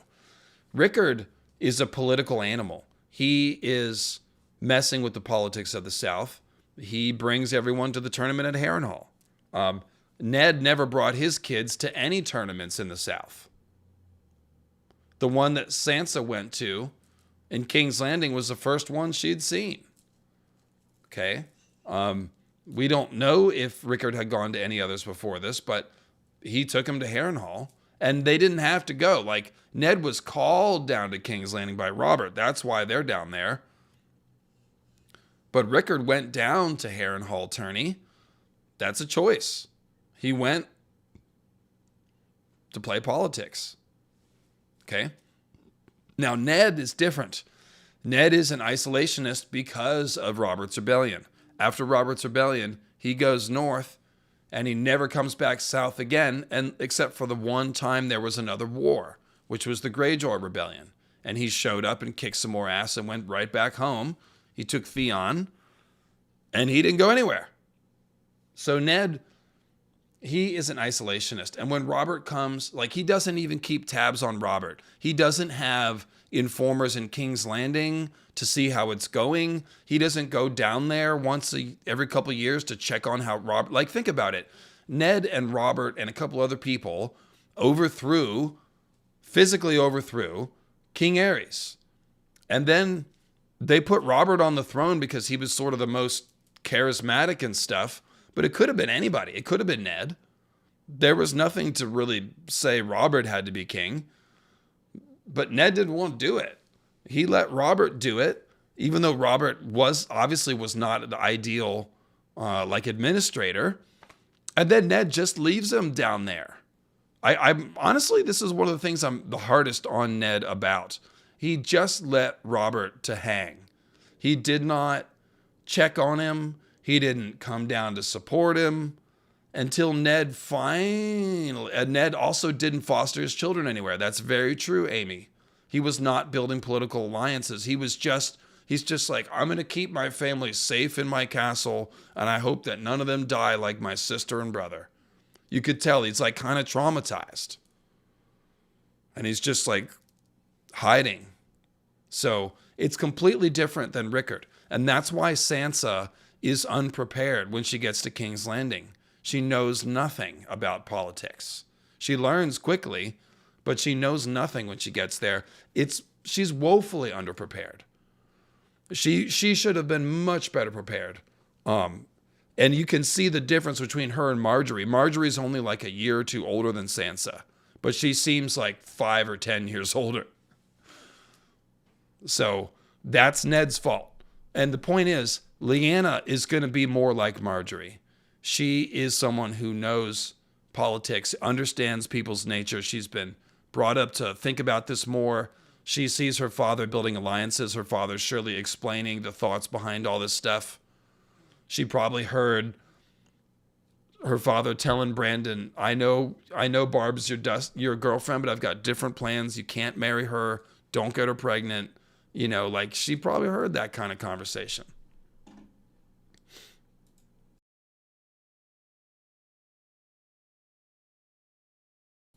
So it's a very different upbringing for Lyanna versus Sansa. And I would say that Lyanna would be more like Margarey.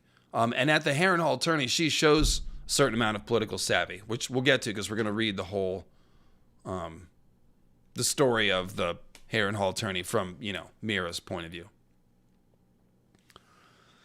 So, yeah, okay, so Ned, right. Ned knew Jon Arryn would be good. So basically, he left Jon Arryn to babysit Robert. I guess that's true. There was that.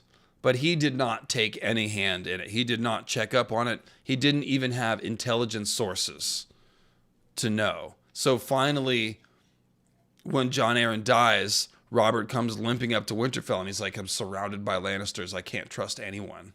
You've got to help me. It's like, oh man, how did it get this bad? And then the debt, right? Ned gets down there and finds out how badly they're in debt. They're just huge, huge debt that Robert and Littlefinger together have run up.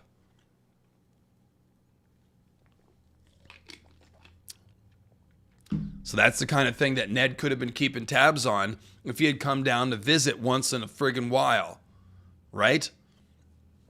He was done. And you can, his brother, father, and sister all died tragically. You can see why. But nevertheless, it's important to understand the different father that Sansa and Lyanna had. Very different, okay? So this is a hugely important quote.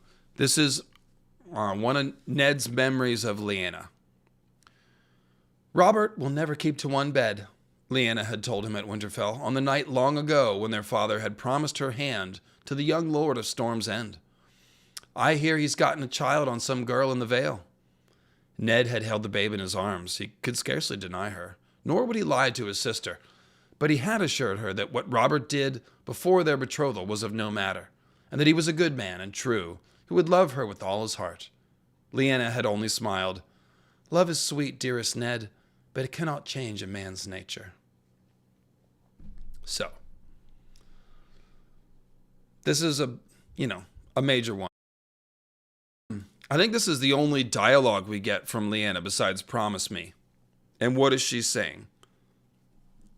This is interesting. This is the day that she's betrothed to Robert.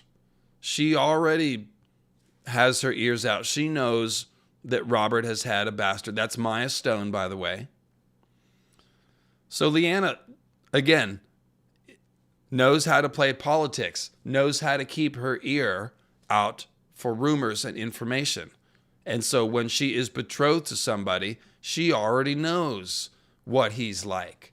She's already on top of it. She knows that a man who's already gotten somebody pregnant at the age of 16 or 17 is probably going to keep sleeping around. She's probably met him. It doesn't say specifically, but he's been, no doubt Robert's been to Winterfell. I shouldn't say no doubt, but probably. They were fostering together at the Eyrie forever. So yeah, probably at some point they visited. But yeah, she knows what's up. She knows it cannot change a man's nature. She knows how men are, okay? And she's sort of patting her older brother on the head. You're sweet, Ned, but, So it's kind of, you see here that women kind of have to be more perceptive about human nature. You could make the argument. Men have a little more agency in this world. For women, they're being promised away in these marriages. So their ability to assess and deal with that man is everything as far as what their life experience is going to be like. So this is a big deal. And you see this, a woman's intuition is a survival mechanism, Sierra Bird says. So that's kind of what I'm talking about. Ned's crush on Robert was too much. Lyanna's just rolling her eyes. That's a great one, Baby the Sparks. There's no doubt. Yeah. The descriptions of Robert in Ned's mind. Muscled like a maiden's fantasy. Muscled like an Eddard's fantasy, you mean? All right. So, yeah, that's a good comparison, Nicholas. So, Jon has eyes that don't miss anything. He's very observant, right? Looks like maybe he got that from his mom in a sort of poetic sense. So yeah, there's a lot of Jon Lyanna similarities. I'm gonna point out a few more as well. So Lyanna knows that Robert does have a kind of love for her. She says, "Love is sweet, dearest Ned, but it cannot change a man's nature." So she's saying, yeah, Robert might love me, but he's still going to sleep around because that's just who he is. So it's a complex assessment. It's not just, he's a man whore, he's going to sleep around. No, she's saying, oh no, he might love me and treat me well, but he's definitely going to sleep around still. She knows that he has a kind of affection for her at least, but it doesn't seem to be returned. There's no sign of a return affection here. So, let us get ready to read The Night of the Laughing Tree. Oh boy, this is kind of the heart of this. This is the meat of this whole thing. This is really the story that we get about Lyanna. It's several things. So let me move this over here.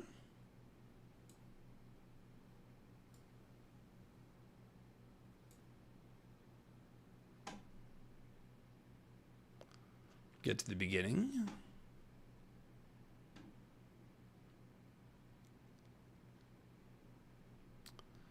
Cool. All right. So let me give you reading Rhaegar, and then we will read the story of the Night of the Laughing Tree.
Let's see here. There was one night, said Mira, in the year of the false spring, the night of the laughing tree, they called him. He might have been a Cranogman, that one. Or not. Jojen's face was dappled with green shadows. Prince Bran has heard that tale 1,000 times, I'm sure. No, said Bran, I haven't. And if I have, it doesn't matter. Sometimes old Nan would tell the same story she's told before, but we never minded, if it was a good story. Old stories are like friends, she used to say. You have to visit them from time to time. That's true. Mira walked with her shield on her back, pushing an occasional branch out of the way with her frog spear. Just when Bran began to think that she wasn't going to tell the story after all, she began. Once there was a curious lad who lived in the Neck. He was small like all Crannog men, but brave and smart and strong as well. He grew up hunting and fishing and climbing trees and learned all the magics of my people. Hang on a second.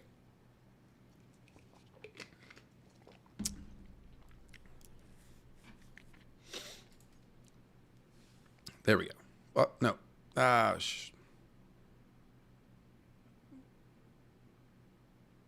Sorry. Lost my place. There it is. Okay. He grew up hunting and fishing and climbing trees and learned all the magics of my people. Bran was almost certain he had never heard this story. Did he have green dreams like Jojen? No, Mira said, but he could breathe mud and run on leaves and change earth to water and water to earth with no more than a whispered word. He could talk to trees and weave words and make castles appear and disappear. I wish I could, Bran said plaintively. When does he meet the Tree Knight? Mira made a face at him. Sooner, if a certain prince would be quiet. I was just asking. The lad knew the magics of the Crannogs, she continued, but he wanted more. Our people seldom travel far from home, you know. We're a small folk, and our ways seem queer to some, so the big people do not always treat us kindly. But this lad was bolder than most, and one day, when he had grown to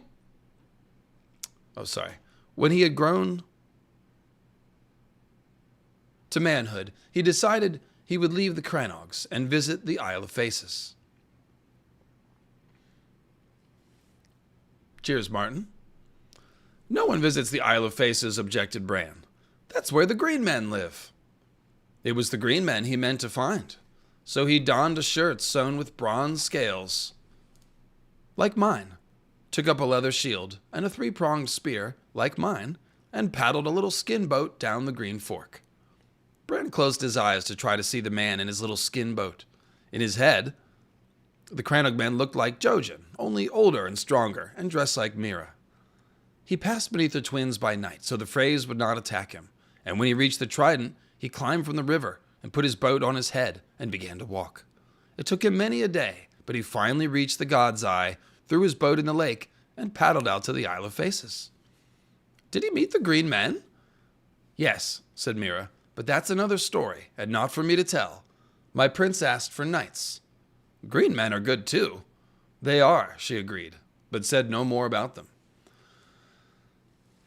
Just a moment of silence for the green man story we didn't get.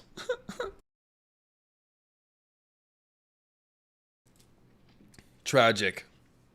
I'm like, yeah, green men are good too. All right. So, all that winter, the Crannog men stayed on the isle, but when the spring broke, he heard the wide world calling and knew the time had come to leave. His skin boat was just where he'd left it, so he said his farewells and paddled off towards shore. So this really does indicate there are green men on the Isle of Faces, like you could say farewell to. There's somebody. Someone's there. In any case, he rode and finally saw the distant towers of a castle rising beside the lake. The towers reached ever higher as he neared shore, until he realized that this must be the greatest castle in all the world. Harrenhal, Bran knew at once. It was Harrenhal. Mira smiled. Was it? Beneath its walls he saw tents of many colors, bright banners cracking in the wind, and knights in mail and plate on barded horses. He smelled roasting meats and heard the sound of laughter and the blare of heralds' trumpets. A great tourney was about to commence, and the champions from all over the land had come to contest it. The king himself was there, with his son, the Dragon Prince. The White Swords had come to welcome a new brother to their ranks. The Storm Lord was on hand, and the Rose Lord as well. The great Lion of the Rock had quarreled with the king and stayed away, but many of his bannermen and knights attended all the same. The Crannog men had never seen such a pageantry, and knew that he might never see the like again. Part of him wanted nothing so much as to be a part of it. So just real quick, obviously, Stormlord, that's Tyrell. Or Stormlord, sorry, Baratheon. Rose Lord is Tyrell. White Swords is a Kingsguard. Aerys and Rhaegar. The Great Lion of the Rock, that's Tywin, who fought with Aerys at this time. He had just been made not the Hand. So, let's see here. Yeah. Bran knew that feeling well enough to want to be a part of things. When he'd been little, all he'd ever dreamed of was being a knight. But that had been before he fell and lost his legs. The daughter of the great castle reigned as queen of love and beauty when the tourney opened. 5 champions had sworn to defend her crown, her 4 brothers of Harrenhal, and her famous uncle, a white knight of the Kingsguard, who should be Oswell Went, of course, who's at the Tower of Joy later.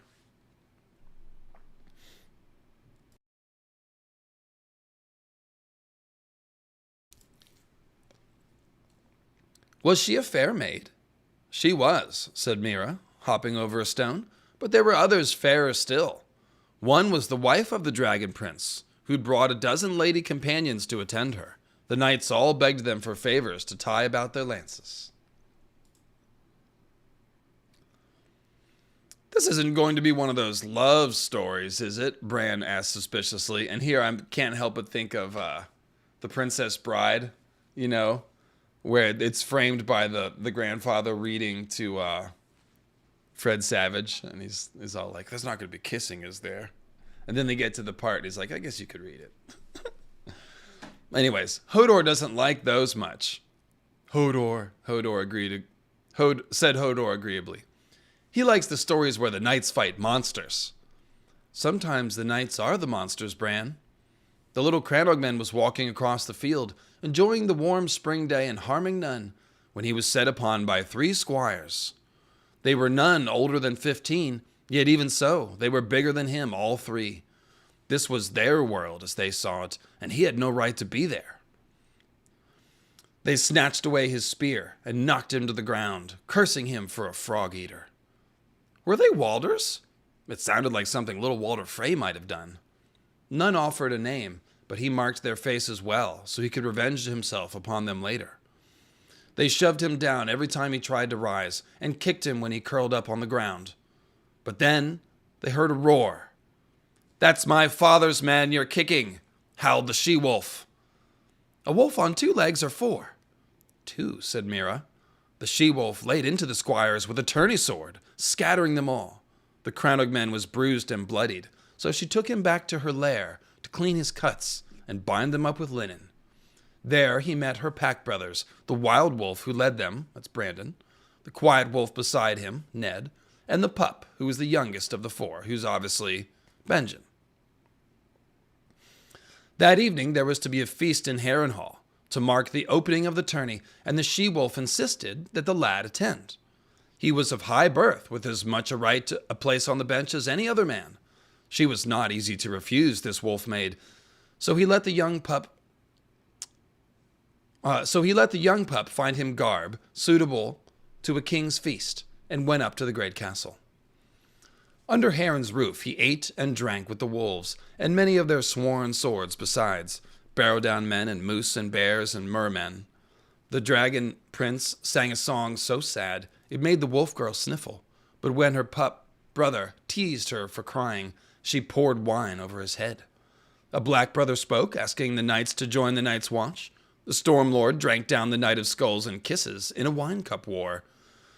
The Cranogmen saw a maid with laughing purple eyes dance with a white sword, a red snake, and the Lord of Griffins, and lastly with the quiet wolf, but only after the wild wolf spoke to her on behalf of a brother too shy to leave the bench. So what just happened there, real quick? Let's just decode.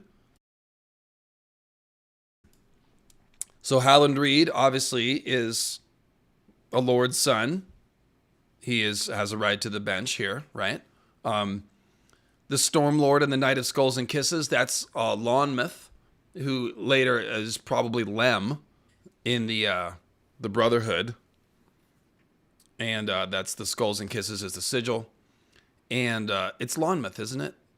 I think that is it. And then, of course, Stormlord, that would be Robert. So Robert's getting hella drunk, all right? Literally in a drinking contest. Like it's a frat party. So when other people are playing politics and stuff, Robert is literally just getting insensibly drunk. That's what he does. Just noted. The Cranogmen saw May. Okay, so that's Ashara Dane with the purple eyes. So Howland is watching Ashara, And Ashara is dancing with people. So it's kind of a clue that Howland has a crush on Ashara because he's watching who she dances with. And she dances with one of the King's Guard, possibly her brother, Arthur. Red Snake, that would be Oberyn. And the Lord of Griffins, that's John Connington. And lastly, the Quiet Wolf, which is Ned, but only after Brandon spoke to her. So here we come to the whole thing about like, well, who got Ashara Dayne pregnant? Ashara Dayne definitely was pregnant. It's said that she had a miscarriage and then jumped out of the tower. Maybe that baby is somewhere. Okay. I'm not going to get into that. But the question is, which Stark was it? Because later Barristan thinks, oh, Stark dishonored her at the tourney, which means that somebody slept with her. Ashara Dayne slept with either Ned or Brandon at the tournament. So who was it? Well, this is our major clue that we have, is this little exchange. Ashara dances with Ned after Brandon goes and intercedes and asks her to do it. So, was Brandon the wingman trying to hook his brother up with Ashara? Or was Brandon more like asking his girlfriend to dance with his brother, kind of as just to be nice? Is probably the second. Most people think it's the second. And that, Brandon is the kind of wild, impulsive dude to sleep with somebody at a tourney. Like Ned, Ashara would literally have to, I don't want to use the R word, but like Ashara would have to she would have to be the one. Okay, Ned is not really the type. Right? So it is far more likely, remember Lady Dustin, Brandon takes what he wants, blah, blah, blah, blah, blah. So, yeah, it's probably Brandon that slept with Ashara Dayne. But I guess it could have been Ned. Let me know what you think. Chat. Ned is honorable and also just cautious. He's shy. He's quiet. That's his character. Some people like short men. Maybe it's Howland. Well, I actually do think, I should think about that. Maybe you're right. I guess the Brandon theory does conflict with the idea that Ashara Dayne is actually Howland's wife in the swamp, which I tend to agree with. And I should mention In Deep Geek, I always do when I talk RLJ. In Deep Geek has done a really good series on the Tower of Joy and all this stuff. Definitely shaped my thinking on this, and I tend to agree with most of his conclusions. And he definitely thinks that Ashara Dayne is Howland's wife in the swamp, Gianna Reed. So that miscarriage baby maybe wasn't a miscarriage. Like that literally could be Jojen and Mira, right? Do we know the Jojen and Mira's exact age, or are they too young for that?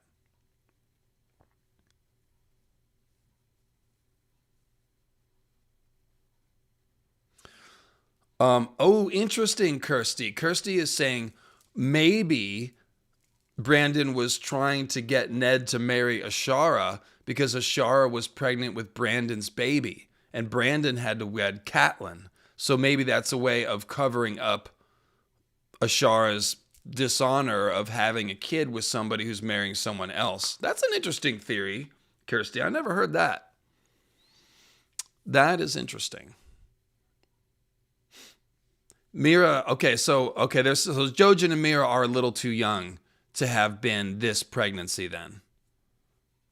Okay, so this would have been, so she probably did have a miscarriage or a secret baby here. Was it with Howland? Was it with Brandon? Hard to say. I don't want to get too far off on that because it's not Lyanna, but that's what's going on here at least with this dancing, and those who all those people are. So let's keep going. Amidst all this merriment, the little Cranogman spied the 3 squires who'd attacked him. One served a pitchfork knight, one a porcupine, while the last attended a knight with 2 towers on his surcoat, a sigil all Cranogmen know well. "The phrase," said Bran, "the phrase of the crossing." "Then as now," she agreed.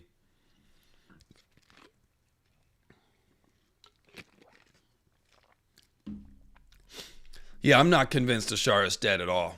Of all the people who are supposed to be dead and might not be, she's probably number one. She's probably alive. It's just a matter of who she is. So, the wolf maid saw them too and pointed them out to her brothers. If I could find you a horse and some armor that might fit, the pup offered. So, interesting here, Benjen, he's the one who found clothes for Howland, and now he's offering to find armor for Howland. So, Ashara is cold hands. So I just want to point out that Benjen is taking an active role in like supplying stuff. He's probably like a really clever kid. He's like resourceful. He's like, oh, I know. I can go get it. I'll go find this. We can get him some armor. He's probably kind of like that.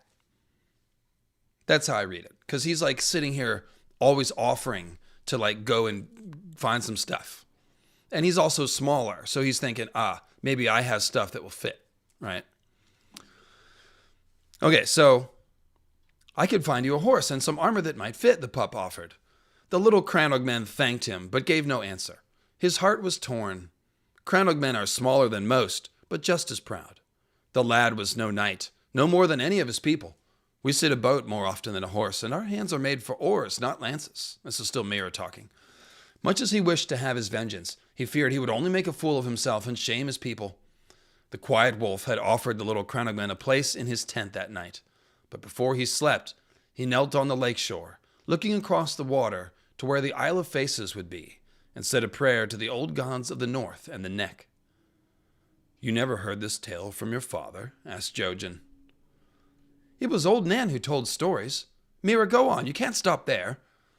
Hodor must have felt the same. Hodor, he said, and then Hodor, Hodor, Hodor, Hodor.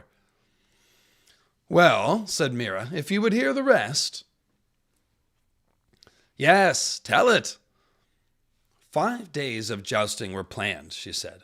There was a great 7-sided melee as well, and archery and axe-throwing, and a horse race, and a tourney singers. Never mind about all that. Bran squirmed impatiently in his basket on Hodor's back. Tell me about the jousting. Tell me about the jousting. As my prince commands. One sec.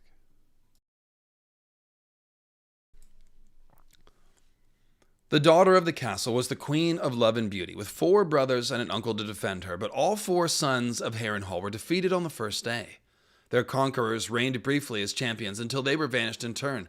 As it happened, the end of the first day saw the Porcupine Knight win a place among the champions, and on the morning of the second day, the Pitchfork Knight and the Knight of the Two Towers were victorious as well.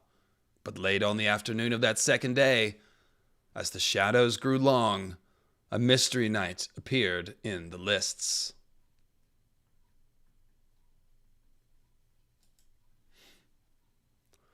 Bran nodded sagely.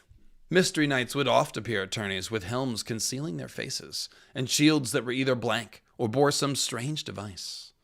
Sometimes they were famous champions in disguise. The Dragon Knight once won a tourney as the Knight of Tears. That's Aemon the Dragon Knight. So he could name his sister the Queen of Love and Beauty in place of the King's mistress. Scandalous. And Barristan the Bold twice donned a Mystery Knight's armor, the first time when he was only 10. It was the little Crannog men, I bet. No one knew, said Mira, but the Mystery Knight was short of stature and clad in ill-fitting armor made up of bits and pieces. The device upon his shield was a heart tree of the old gods, a white weirwood with a laughing red face. Maybe he came from the Isle of Faces, said Bran. Was he green? In old Nan's stories, the Guardians had dark green skin and leaves instead of hair. This is a forgotten Green Man quote that I never pull up.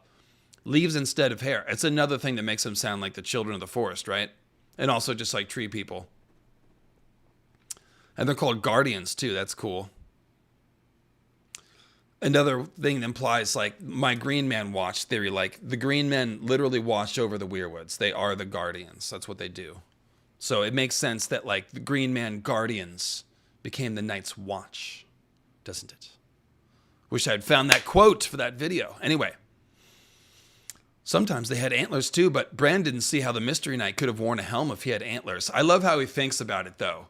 Like, how's that going to work? You have to put the antlers on the outside of the helm. Or you have to have a helm that like slides on from the back and wraps around. That's what you'd do. It'd be like, can I change the... oh, is it stuck? Oh, it is. Yeah. Thanks.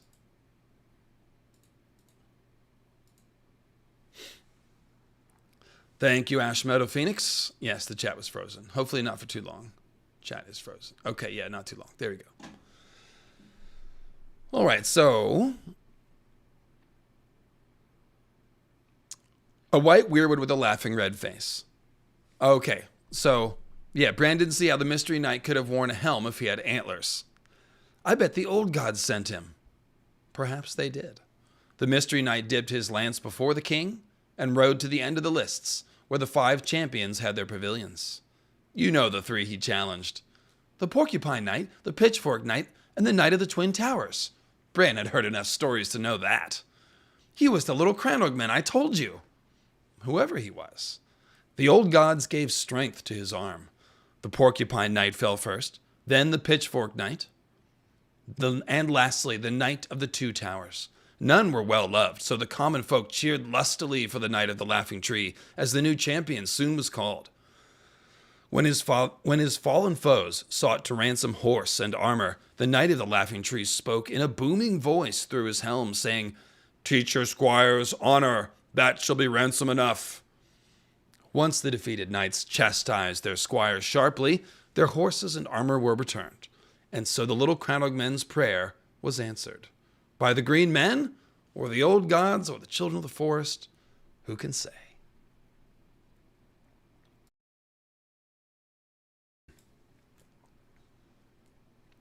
It was a good story, Bran decided after thinking about it a moment or two. Then what happened? Did the Knight of the Laughing Tree win the tourney and marry a princess? No, said Mira. That night at the great castle, the Stormlord and the Knight of Skulls and Kisses each swore they would unmask him, and the king himself urged men to challenge him, declaring that the face beneath that helm was no friend of his. But the next morning, when the heralds blew their trumpets and the king took his seat, only 2 champions appeared. The Knight of the Laughing Tree had vanished. The king was wroth, and even sent his son, the Dragon Prince, to seek the man. But all they ever found was his painted shield, hanging abandoned in a tree. It was the Dragon Prince who won that tourney in the end. Oh. Bran thought about the tale a while. That was a good story, but it should have been the 3 bad knights who hurt him, not their squires. Then the little Cranogmen could have killed them all. The part about the ransoms was stupid, and the Mystery Knight should win the tourney, defeating every challenger, and name the Wolf Maid the Queen of Love and Beauty. She was, said Mira. But that's a sadder story. Are you certain you've never heard this tale before, Bran? Asked Jojen. Your Lord Father never told it to you? Bran shook his head. The day was growing old by then, and long shadows were creeping down the mountainside to send black fingers through the pines. If the little Cranogmen could visit the Isle of Faces, maybe I could too. All the tales agreed that the green men had strange magic powers. Maybe they could help him walk again, and even turn him into a knight. They turned the little Cranogmen into a knight, even if it was only for a day, he thought. A day would be enough. But of course he didn't. The knight was Lyanna. Lady Lils, I think the knight was found, and that led Rhaegar to crown Lyanna, perhaps. Yes, I totally agree. That is exactly what we're being led to think. So let's look at the details from this. What did we just learn? So Howland is bullied by 3 squires, who are, by the way, about 15. Again, with 15-year-olds making decisions and doing shit. He's bullied. Remember, he's bloodied and bruised. They're kicking him when he's down. I don't know if you've ever been kicked while you're on the ground. It's not fun. It's never happened to me. It doesn't look fun, though. So it's pretty aggressive. It's not just like they shoved him a little bit. Like they're working him up pretty good. And then comes Lyanna to the rescue. This is very like Jon and Sam. Remember, Sam is being bullied by the other Night's Watch recruits. Alistair Thorne is telling them to bully him. And remember, this is also what I said about growing up fast. Medieval times, there is no childhood. Like, there's no innocence. No one has any pity for cravens, quote unquote. It's like sink or swim, world is tough. No crying in baseball, whatever. Okay. But yeah, Jon's doing the same thing. He's protecting in a world where it is not common to protect the weak. Usually you spit on the weak and say, well, he can't survive. But we have Lyanna and Jon both doing the same thing. Life sucks, wear a hat. Stepping in and stopping the bullying in a very assertive way. Like Jon disrupts Alistair Thorne's entire program to protect Sam. He does it in the spur of the moment first, and then he organizes the other boys, even uses his wolf to threaten Rast, and gets it's basically the first leadership that Jon shows, organizing all of his recruits to protect Sam. So yeah, this is the same thing. That's my father's man you're kicking. And then goes so far as to actually enter as a mystery knight. It's like she wasn't done teaching the lesson.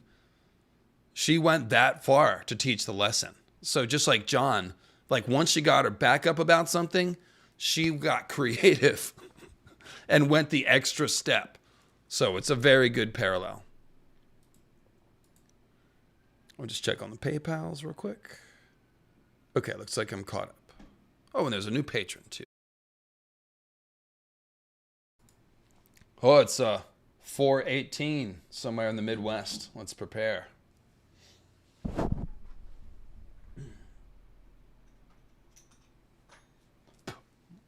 Okay. So, a detail here that I'd like. Okay, so Lyanna. It's important to note that Lyanna uses a tourney sword to beat the crap out of these three squires. Maybe she just picked it up and used it like a stick, but it probably implies that she did get a little sword practice. Like, think about this, okay? She asks her dad to carry a sword, which means to train with a sword. Her dad says no. What do you think Brandon did? Okay? Her older brother, who took her riding. They ran off to the rills together. Come on. Brandon probably taught her how to use a sword as soon as they were out of sight of Winterfell's walls. They probably went and did sword practice, just like Arya was doing secret sword practice with the butcher's boy, Micah. If girls want to train at swords, boys will help them. That's usually the case. And then when they went to Barrowton and other places, the Rills, they got their way over there too. So seems like Lyanna has handled a sword a couple times because she's using this tourney sword to beat up three guys. They're her age, they're bigger than her, and she kicks all their asses. So another thing that Lyanna does that's really awesome character-wise is she gets Howland to come to the feast. So it's not just that she defends him and that she's tough and she's a fighter. Oh, we like Lyanna's badass because she's a fighter. No, Lyanna is fighting for justice, like our other favorite characters. And then she's doing a very empathetic thing. We can see where her justice comes from, a place of empathy, because then she's like, not only come and let's take care of you, come here with the Starks, you're our man, we're going to take care of you, and no, you're coming to that feast, in the place of honor. So it's just awesome all the way around. It's empathetic, it's bold, it's courageous, and once again, Lyanna's boldness is not just recklessness. She's actually nurturing and encouraging, that's right, to her friend here. So super awesome character moment, and I'll be right back.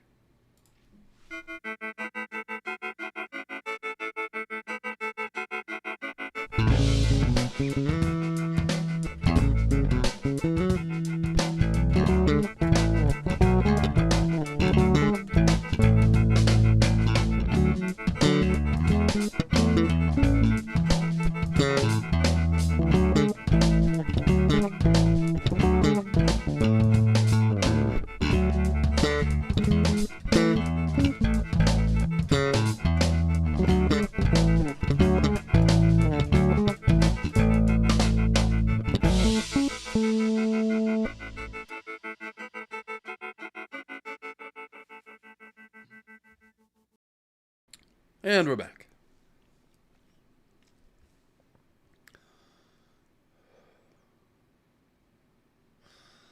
Jenny of Oldstones adds, Brandon was very proud of his brave little sister and watching her knock assholes into next week. Yeah, see, I bet he was.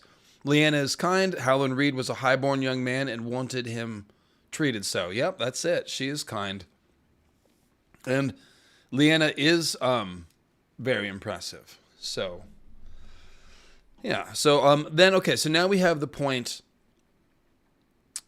Some other information here. Lyanna weeps at Rhaegar's song. Well, it says she sniffles, and then her younger brother then teased her for crying. So we shouldn't picture her bawling out here, but it's probably a little something. She's moved by the song, and then, you know, she got teased by her brother, and so she's like, well, F you then, buddy, and poured some wine on his head. Now, so basically, Lyanna was a little bit sensitive, a little bit of a temper here. Like, dumping wine on somebody is kind of extreme. I mean, it's not nothing, you know, but so what song was this that made that Lyanna weep? Like, what is this? What do we think about this? I'm guessing that this is probably just a simple matter of literally being moved by music. Freebird. Thank you, Mr. E. Knight. Bless your heart. Yeah, maybe it was Jenny's. Well, no, Jenny's song wouldn't exist yet. Yes, it would. Yes, it absolutely would. I'm sorry. It would. So, yeah, it could have been Jenny's song. It could have been something about, I mean, there's all sorts of, okay. It was Jenny's song. Everyone agrees. I'm sorry. Obviously Jenny's song. Point is, it wasn't necessarily that Lyanna wept for a direct reason, like the song had a message and blah, blah, blah. It was more that, like, yeah, exactly. Lyanna is sensitive and romantic. The song was emotional. Music is very emotional. I cry at music sometimes when I'm not sad. Music can do that. It moves you. That's no mystery. So it just shows you that Lyanna is not Arya necessarily, or at least, you know, she's older than Arya, so maybe give Arya a chance to grow up a little bit in not the Faceless Man Temple, and she could appreciate a good song as well. But yes, Lyanna appreciates a good song. And here we get into sort of contrast between Rhaegar and Robert, right? Robert is a drunken frat boy, and Rhaegar is a singer who can sing a sad song. They're very different archetypes. Lyanna runs off with one, maybe, and away from the other. So you can see that this is a case where someone might have a preference. They're very different characters. So a couple of the things.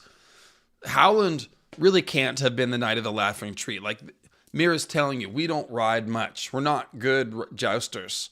So if you're small and you're going like Barristan at 10, or Lyanna, or Sir Loras riding against the mountain, you need to be a great horseman to make up for that size. And then the size isn't a big deal. But Howland, we're being told, he's not a skilled horseman. He didn't even ride a damn horse to get to the God's Eye. He took a boat. That's what he's familiar with. He took a boat down the river as far as he could, and then he walked with the boat on his head. So at no point is Howland riding a horse in this story. Okay? The booming voice. Brienne solves this mystery when Catelyn meets her for the first time in the south, when Renly and all his Knights of Summer are having the big tourney. Brienne is kicking ass on the tourney field. She beats Loras. And she says something before taking her helm off, and it has a booming voice. And it's not until she takes the helmet off that Catelyn's like, oh, it's a woman. Look at that. So when you have the helm on, it makes the voice sound deeper. Then that basically just Martin is telling you, like, yeah, that still could have been Lyanna speaking with a booming voice from inside of the helm. So it hides the pitch difference in the voice. It is important to note that the Knight of the Laughing Tree, he emerges on the second day out of 5. So it's the second day that this all happens. The 5th day is when Lyanna is named Queen of Love and Beauty. And as the chat has pointed out, Rhaegar was sent to find the Queen of Love, or find the Knight of the Laughing Tree. So you begin to see how all this fits together. King Aerys, mad about this, sends Rhaegar to find Knight of the Laughing Tree. Rhaegar, following prophecy and symbolism or whatever, I don't know, detective work, he's the prince, he has ways of finding out. He figures out who it is. And this probably leads to Rhaegar having an incredible admiration for the Knight of the Laughing Tree, because the Knight of the Laughing Tree is a justice figure. Everyone knows the people's champion. We just, taught these knights a lesson about bullying and stuff. So not only, there's two reasons that Rhaegar would be impressed with Lyanna. One, just raw skill with the jousting. Well, three reasons. Okay, so skill. Two, the courage, boldness. And three, moral clarity. So there's three reasons why anybody would be impressed with Lyanna. And Rhaegar, finding her this way, it's kind of an intense situation. It's potentially where the romance started, right? And she wept at the song that was before this happened. So, Rhaegar probably caught that, especially since Lyanna turned and dumped wine on her brother. So yeah, you can see the sort of a seeds of some sort of connection here developing between this song and this idea that Rhaegar was sent to go and find the Knight of the Laughing Tree. Now, Lyanna does not leave the tourney. She continues to sit in the box like nothing ever happened, which, by the way, makes Lyanna even more of a badass. It's kind of like robbing someone and then coming back and looking at your crime and just being like, damn, looks like robbery happened here. It's a shame. Except for she didn't commit a crime. Actually, she did something good, but King Aerys didn't like it, so it's effectively a crime. So she does this thing. She hangs the shield in the tree, disappears, and then she chills at the tourney for 3 more days. She didn't find a reason to go home. Oh, I'm sick, Dad. I gotta, send Harwin's dad ride me home or whatever. Nah. So that's pretty cool. She sticks around and surveys her own handiwork. And then 3 days later, Rhaegar names Lyanna the Queen of Love and Beauty after winning the tournament. So that's on the 5th day of jousting. And then, of course, they disappear. So here's a quote. When the jousting began, the day belonged to Rhaegar Targaryen. The crown prince wore the armor he would die in, gleaming black plate with a 3-headed dragon in his house, wrought in rubies on the breast. A plume of scarlet silk streamed behind him when he rode, and it seemed no lance could touch him. That's because he was in love, guys. He's just, you know how it is. You got that infatuation energy, and you're just top of the world. That's what was happening, man. Nobody could touch Rhaegar in this tournament. Brandon fell to him, Bronzion Royce, and even the splendid Sir Arthur Dayne, the Sword of the Morning. Robert had been jesting with Jon, an old Lord Hunter, as the prince circled the field after unhorsing Sir Barristan in the final tilt to claim the champion's crown. Ned remembered the moment when all the smiles died, when Prince Rhaegar Targaryen urged his horse past his own wife, the Dornish princess Elia Martell, to lay the Queen of Beauty's laurel in Lyanna's lap. He could see it still, a crown of winter roses, blue as frost. So now, let me pull up the art of this. I would have had it, but I forgot. It doesn't have Lyanna in the name. It's Harrenhal.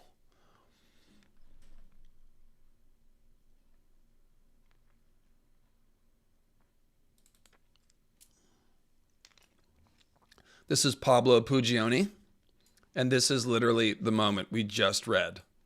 So there is the lance, the blue rose crown. There is Lyanna in the box. Let's zoom in a little bit on the box here. So there's Robert standing up like, what's going on? He laughs it off, supposedly. But yeah, awkward, right? Definitely a little awkward. But here we are. So this is a maypole thing. First of all, it's old European folk custom, but it's essentially George showing you that this is she is the spring queen, the May queen, and it implies her and Rhaegar as kind of a romantic pairing, essentially. And yeah, so then we've got, let's see. He could still see it. A crown of winter roses, blue as frost. Ned reached out his hand to grasp the flowery crown, but beneath the pale blue petals, the thorns lay hidden.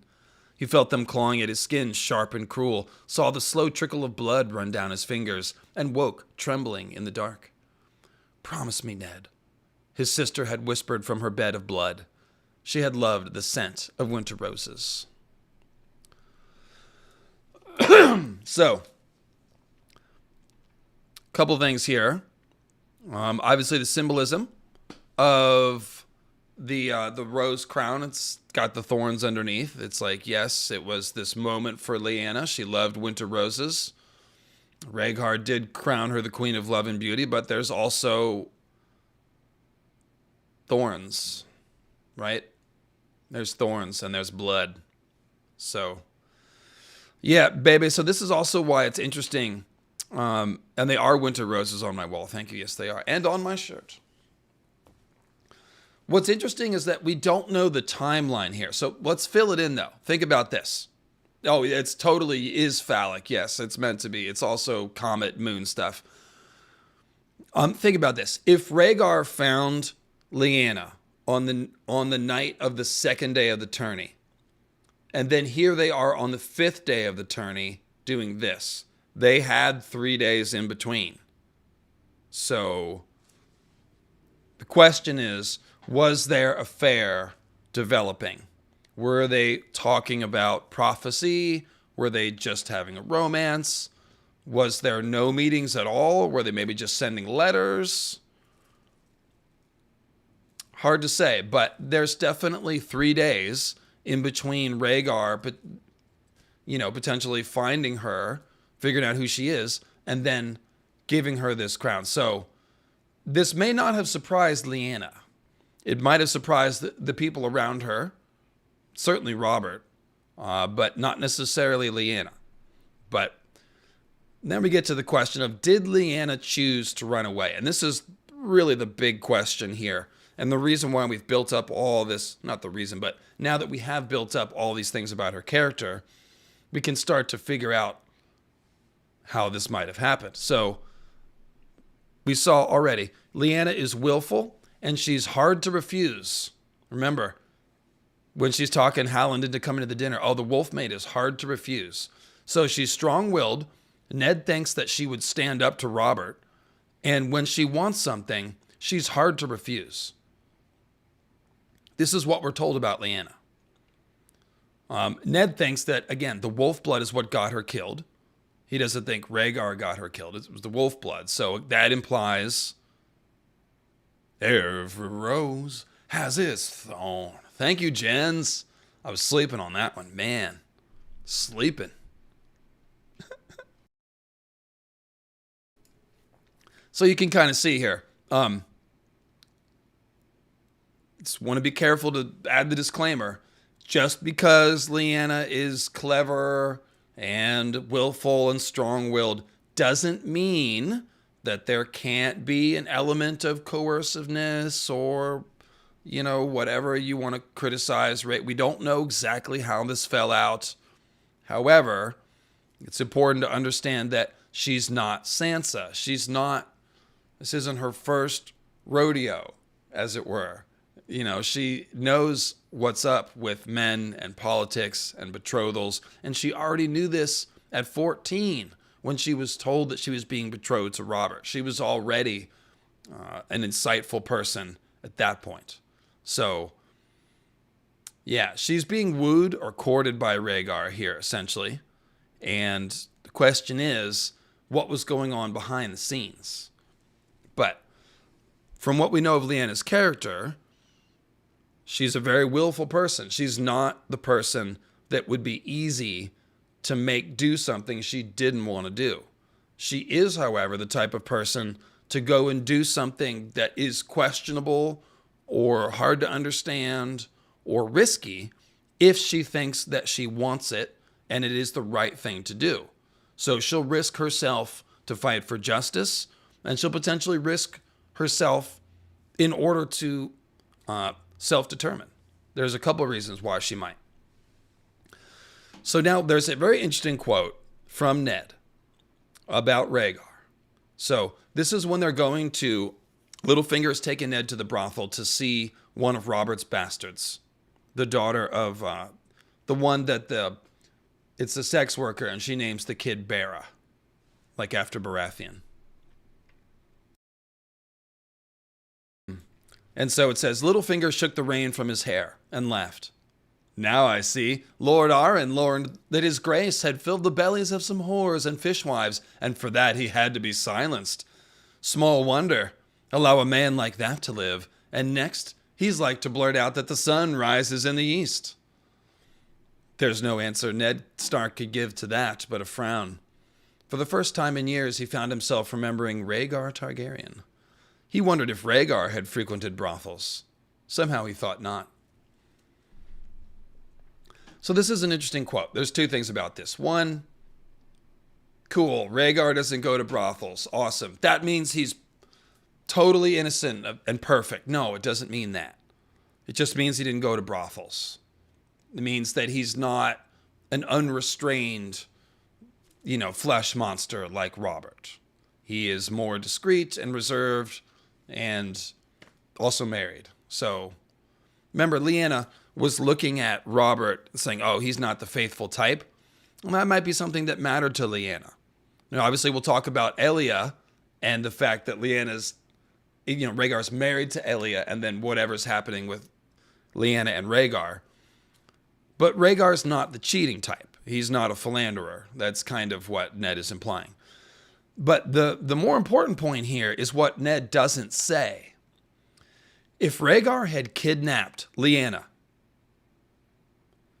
here's how this inner monologue would go. He wondered if Rhaegar Targaryen frequented brothels. Somehow he thought not. Rhaegar Targaryen would just take what he wanted. Like he took his sister. Or something like that. That would be the thing that he thinks about. Also, he doesn't think about Rhaegar much. There's no hatred, there's no grudge that he's nursing like Robert. I kill him every night of my dreams. He doesn't think about Rhaegar. He mourns his sister, but he doesn't have a Rhaegar grudge. He thinks of him as like a person of decent character. And like I said, he doesn't go, oh yeah, Rhaegar wouldn't go to a brothel. Rhaegar would just kidnap your sister. Rhaegar would just blah, blah, blah. There's nothing like that. Because Rhaegar probably didn't kidnap Lyanna. Lyanna almost certainly chose to run off with Rhaegar. That's kind of what I'm saying here. So,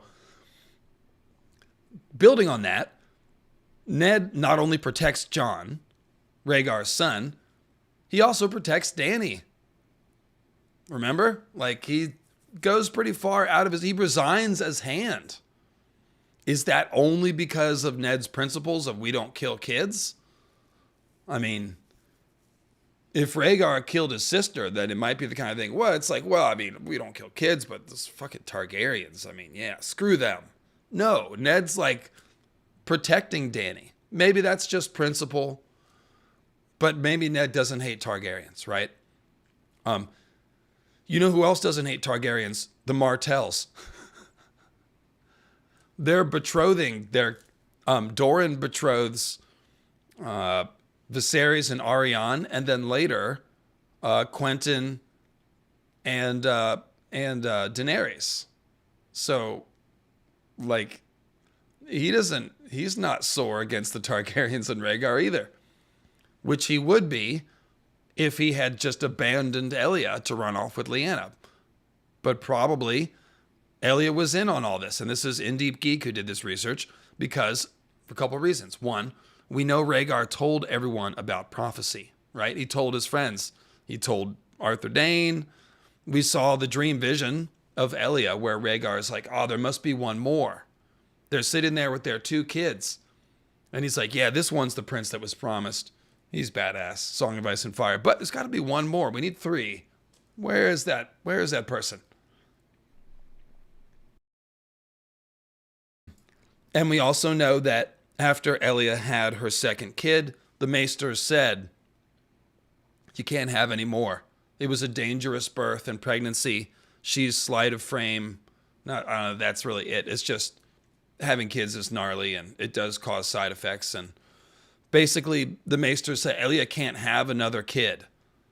So it's a very specific detail George has included to let you know if they need a third kid, they're going to need like a surrogate mother or a second wife. Of course, the Targaryens sometimes do take 2 wives, and the Dornish have very more liberal views on relationships. The Prince of Dorne keeps a paramour whom he's had children with, and he's also had children with other people, and that's not even a scandal. Oberyn's awesome. He's the most popular man in Dorne. So they have very different views down in Dorne, as they say. So it's definitely possible that they, that Elia and more importantly, Doran and their parents would potentially be open to a multi-marriage. And I really don't think the annulment is the thing. I don't think there was an annulment. That doesn't make sense. That doesn't fit this whole thing. To me, it's Aegon marrying Rhaenys and Visenya. So if you marry both and make them both your queens, then either one could have the heir. There's literally no reason to annul Elia's marriage at all. You just have another marriage. The Targaryens have done that. Maegor's done it too. So, and speaking of, let me skip a couple points. So we know that Lyanna might not want to have married Robert based on what she said. And later on, we know that Lyanna thinks that Robert might kill her son. So that's what she thinks of Robert. When Ned promises her, presumably that he's going to take care of Jon, it says the fear went out of her eyes then. Lyanna's afraid for Jon's safety until Ned says, I will say that he's mine and take him. So yeah, Lyanna doesn't have a great opinion of Robert. And then, of course, weeping at Rhaegar's song shows you like the whole different thing. We talked about that. She dies with the rose petals in her hand. Ned talks about a bed of blood and roses, and also the rose petals, black and dead, spilling from her hand as she gave up her hold on life. So she's literally dying with this blue rose crown that Rhaegar gave her in her hand. So this is not somebody that she hates or thinks kidnapped her.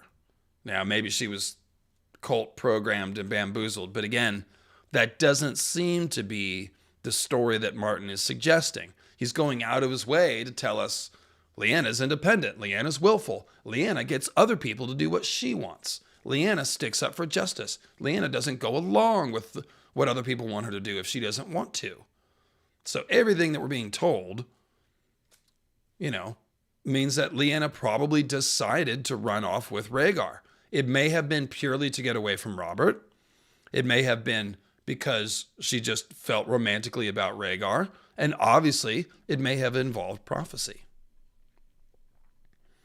Then we have the Bael the Bard parallel. In the Bael the Bard parallel, which I'm not going to go into too deeply, basically, the point is, it's consensual. The story that we get anyways. They think that Bael the Bard stole the Rose of Winterfell, plucked unasked, which is the daughter of the Lord of Stark. But it turns out they were hiding in the crypts together with a baby. So it's like they ran off, they had a kid, and then they came back out and they were like, yeah, we love each other, and here's our kid. So, and then that kid became heir to House Stark. So the parallel here, Rhaegar and Lyanna run away to a place where no one can find them so they can have a kid and no one can bother them. Then they reemerge and like, hey, yeah, we were in love and here's our baby who's going to grow up to be the Lord of Stark. right? So the Bale the Bard parallel, it's not determinative, but it's another piece of evidence that suggests that they ran off together. And the reason why they ran off together is because there was a pregnancy that they were trying to protect. Then there's the Song for Lyanna parallel. This is a short story that Martin has written. I don't want to give it away, so I'll only speak in very broad terms. You should read it. But essentially, there is a couple in the story. Their names are Robb and Lyanna. And Lyanna is short for Lyanna. And Lyanna is called Leah once or twice in the story, or Lyanna. So the thing that happens in this story is that Lyanna leaves Robb and chooses to join a sort of magical hive mind thing. It's called A Song for Lyanna. And he has been working on some of his main characters and main plot actions for Ice and Fire in his older stories. That is well known. There's all kinds of parallels. Many, many parallels. This is probably what Preston Jacobs is the best at, is pointing out the parallels between Ice and Fire and the Thousand Worlds stories. But so we've got these two characters, Robb and Lyanna leaves Robb for some magical future that Robb doesn't want to join, okay? So here in Ice and Fire, we have Lyanna and Robert. And what does Lyanna do? She seems to leave Robert, and that leaves Robert heartbroken and pounding his fist forever about the woman that got away. And that's essentially what happens in Robb and Lyanna's story in The Song for Lyanna. It's like Robb's heartbroken that Leah has joined this hive mind and he didn't. And she's forever parted from him. Okay. So, yeah, there's that parallel also implies that it was a choice. Because Lyanna in that story, she chooses to join the hive mind. And it's set up that she would be the type of person to make that choice. And yes, it's also Nissa going into the Weirwood net. Big time, guys. Big time. So we should actually reread A Song for Lyanna sometime, just so we can talk about the Weirwood stuff. I think it's actually more of a Weirwood net foreshadowing than Lyanna. However, there you go. So then there's, Theon, when he has a nightmare vision of Winterfell, he sees a vision of Lyanna, and there's an interesting detail. The slim, sad girl who wore a crown of pale blue roses and a white gown spattered with gore could only be Lyanna. White gown, only worn on wedding days. That's not something you wear normally. So that is a strong clue that, in fact, Rhaegar and Lyanna did get married. And that is why it is interesting that in the most recent 2024 calendar, the cover of the calendar by Justin Sweet is a picture of Lyanna and Rhaegar on a weirwood tree in what looks like the Isle of Faces, or at the very least, somebody's Godswood. So this is what I would call semi-canon. All the artwork on these calendars is coordinated with George. They're not just freelance. These are official artworks. Much like the World of Ice and Fire, the artworks are made to canon. So this is kind of George giving us a clue. Like, yeah, this is what happened here. You can see the blue roses, growing on the bottom of the picture. It's pretty dope. Oh, yeah, I did want to point that out. The fact that Rhaegar had a blue rose crown ready to go shows you that this was a premeditated thing. And where did he get the blue roses? Those are Lyanna's. He probably got them from Lyanna. I mean, I don't know where blue roses grow, but they're only said to grow in the glass gardens at Winterfell. So maybe Benjen got them for him. You know, Benjen with those quick, I can get you this, I can get you that. What do you need? What do you need? Sorry, he's 13. A little shade of the evening, a little weirwood paste, a little glass candle, black market glass candle, works just the same. This says glass crandall. I don't know. No, it works. It's legit. Dragon Brinder. What is this Dragon Brinder? I don't know. Benjen's the plug. Yeah, baby. That's why he's up on the watch. He's keeping everybody supplied. He's running the traffic between the wildlings and the watch south of the wall. He's making a lot of money up there. That Molestown to Wildling pipeline, man. He's got it on lock. Yeah, man. Morna White Mask is working for him. This is awesome. Oh, man. All right. Sorry. Where were we? So, that's where Benjen died. He died in Molestown. He was shanked on a deal gone wrong. Maybe it was White Tree. Those are his bones. They cut Benjen up and stuffed him in the tree. Somebody didn't have the money to pay him, so they killed him instead. Benjen being a plug makes him months late back from him being months late back from arranging makes sense. Oh boy. All right. Thank you guys. Appreciate that. And thanks for everyone who sent me PayPals today too. So yeah, I've got a couple more things too, but I just did want to spend a second on this artwork. So Rhaegar and Lyanna got married in front of a weirwood tree on the show. This is a very strong clue that they did the same thing in the books. Did they go out to the Isle of Faces? That's maybe a little far-fetched. Maybe Howland rode them out there. Maybe they did that. I don't know if they could have pulled that off during that 3-day period. It probably would have been after they ran off. So it could have been a Godswood somewhere, or maybe they did go to the Isle of Faces. There's some symbolic reasons why it would make sense for them to go to the Isle of Faces. Obviously, then you've got the Azor Ahai and Nissa Nissa stuff going on. So I definitely think... So I wouldn't call it using the show as a reference. I mean, I guess it is.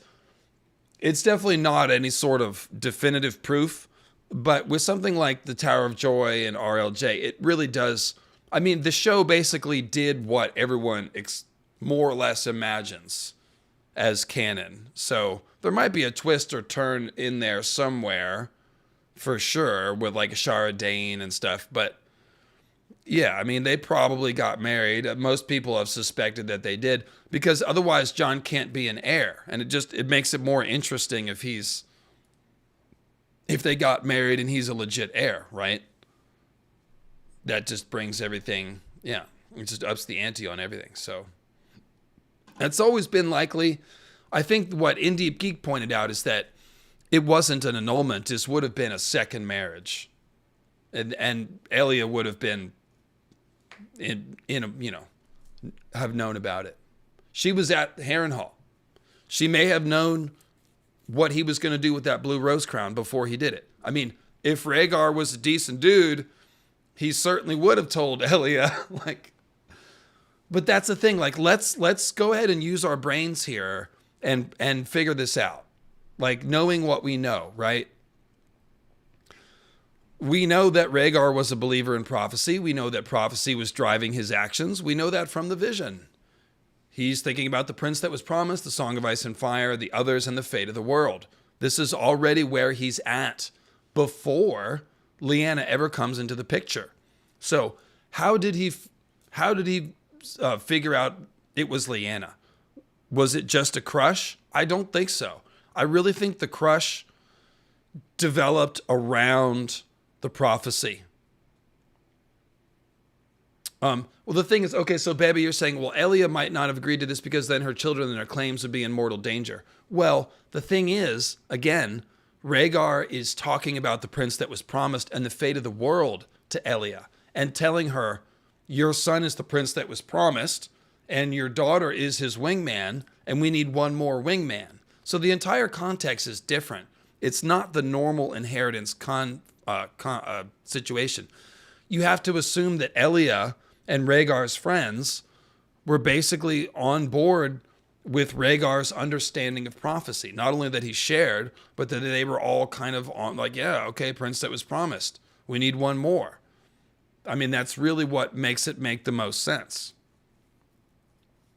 Because it's like, who sits on the throne isn't even the issue. And Aegon would still be the heir. The point is this third child would be there to be a third wingman. Rhaegar thinks that the dragons are coming. We know that's the prophecy, that the dragons are going to return. Egg is talking about that. There are prophecies and dream foretellings of the dragons returning after they've died out.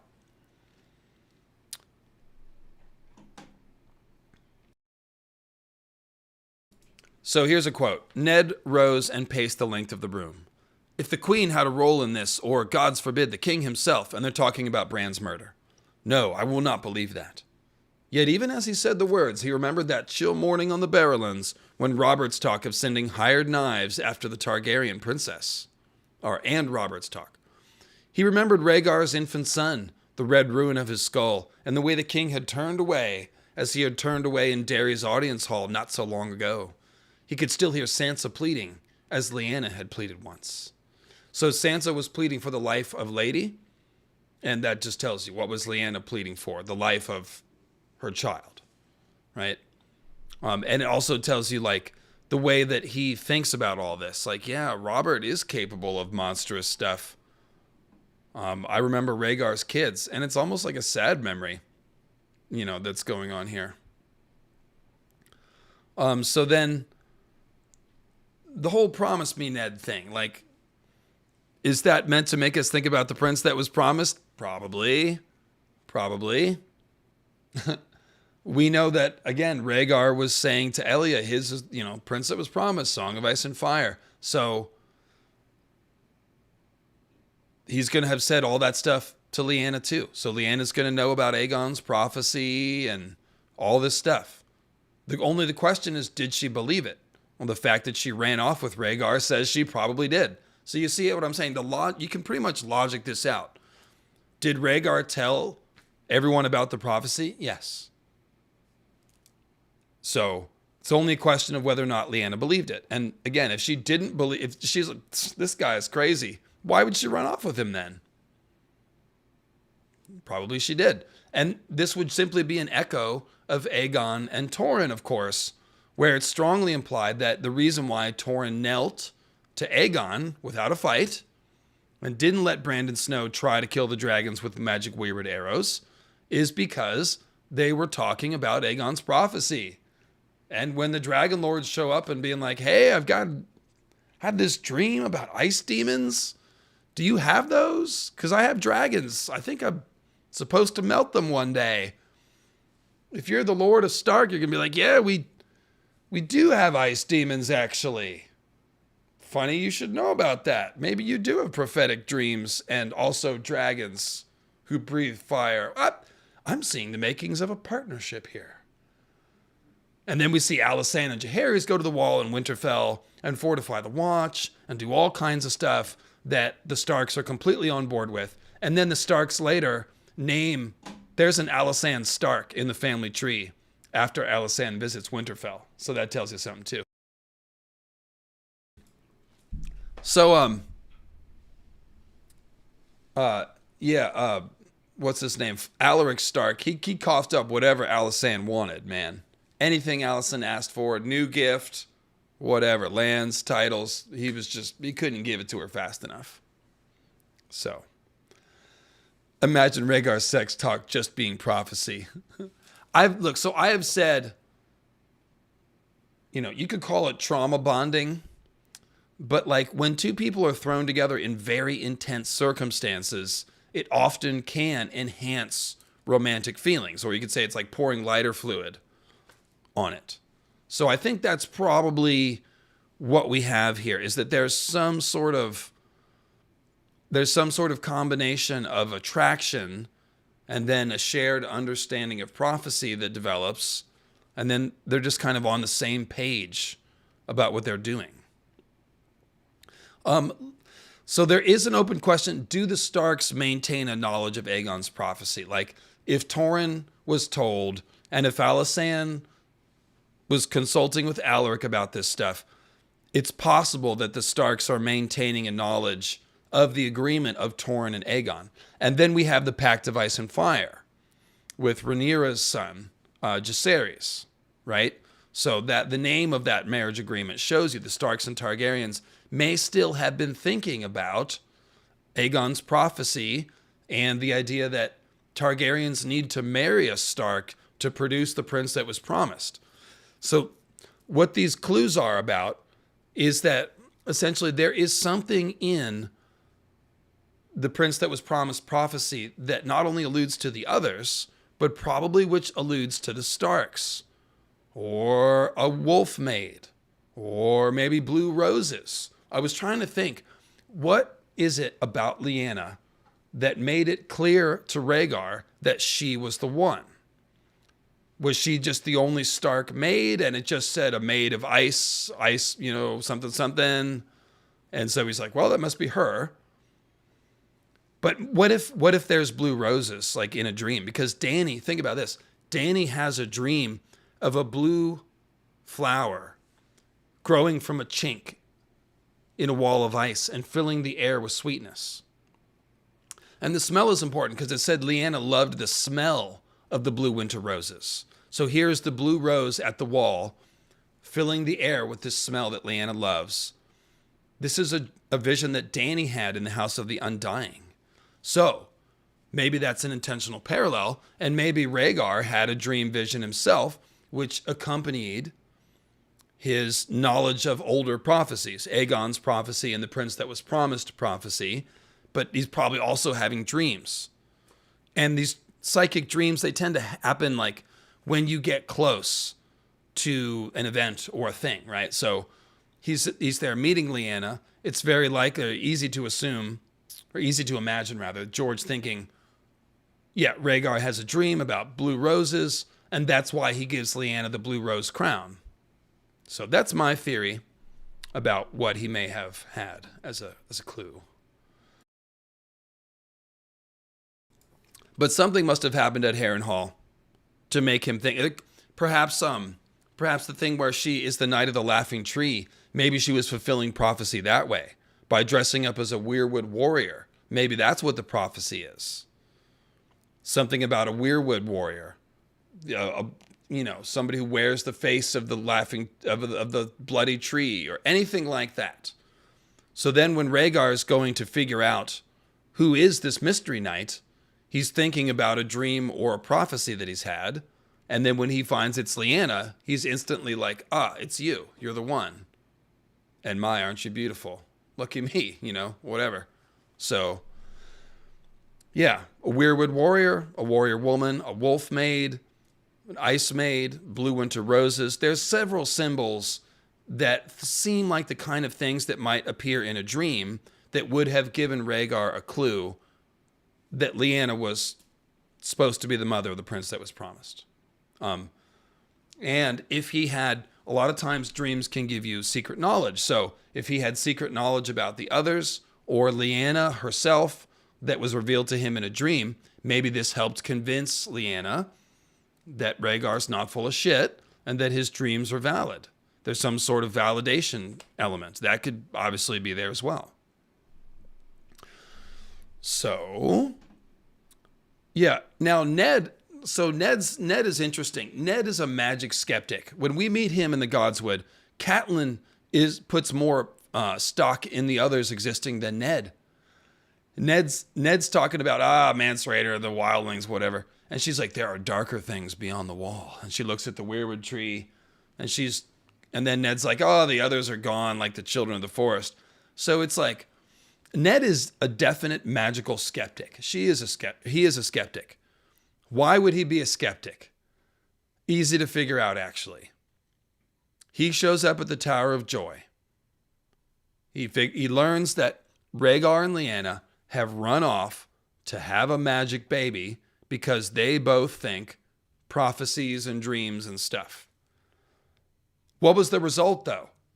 They helped provoke a war.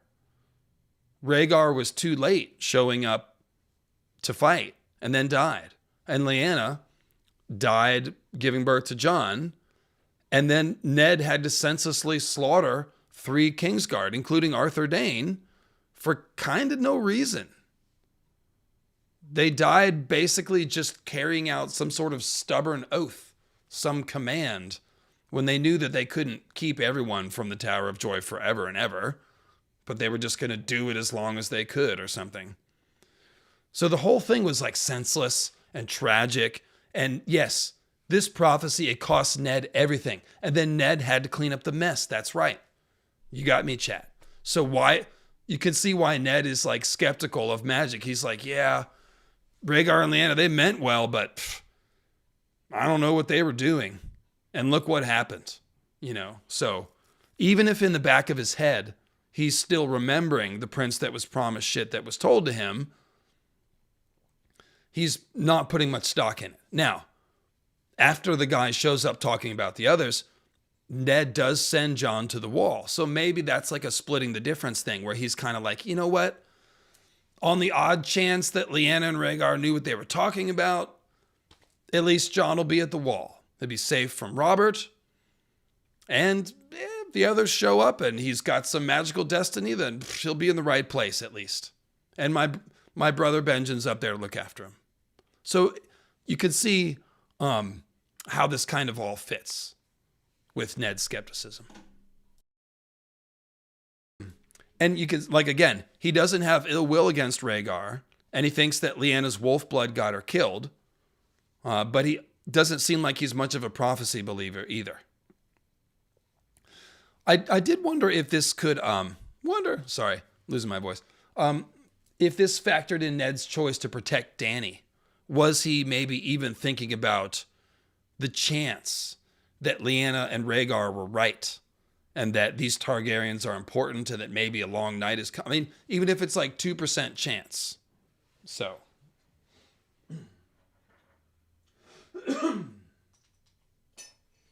So that's pretty much what I got for you on Lyanna. Definitely will take questions. I see there's a PayPal here. Thank you, Jason. Have you heard anything about Robert's Rebellion being a show? I honestly would like to see that through the story, even though the story is well established, and that Jon Snow could have a proper ending to the mainline series. So you can see why Robert's Rebellion would be a great show, just because there are so many characters that are at these great ages. Like we said at the beginning, I'll put it back on the screen. You know, Elya's 26, Arthur, Dana, Rhaegar, Jon Con, 23, Brandon, Robert, and Ned, 18, 19, 20, Catelyn, Ashara, Lyanna, Jaime, and Cersei.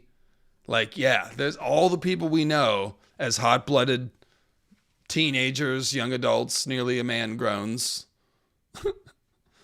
Yeah, and there's lots of drama. And there's definitely room to flesh out a lot of this. Like, what happened at Harrenhal? What happened during those 3 days with Rhaegar and Lyanna? What happened with Howland Reed and Ashara Dane? Like, some of this will be revealed in the books, but whatever's revealed is going to be threadbare details. Yeah, so this show, thank you. I was getting to that. This is supposed to be a Broadway show. I don't know if is that still in development, or is it shelved, or that's the only thing I ever heard about Robert's Rebellion is as a Broadway show. I have never heard that it was in development as a TV show. More Lady Dustin, yeah. Lady Dustin is awesome. We should do that whole chapter. We should. Did George say he could have written a book about how much happened at Harrenhal? Maybe he did. That's a great quote if so. Like he's implying, like I said, the few details that we have, you can see what might have been going on behind the scenes. Like, where did Rhaegar get that rose crown? It's probably, that was probably a communication that was going on. So, yeah. There was mad stuff going on. And then there's, Benjen, the plug. He's making the rounds. Yeah. Do I think Rhaegar changed the crown of love and beauty to winter roses specifically for Lyanna, or if that's what it always had been? No, I'm saying he would have had to change it. Those are uncommon flowers. If the tourney had been at Winterfell, maybe. But no, you have to assume that Rhaegar made that especially for Lyanna. Which makes it more shocking. Because it's like, oh, geez. Her favorite flower. Oh, God.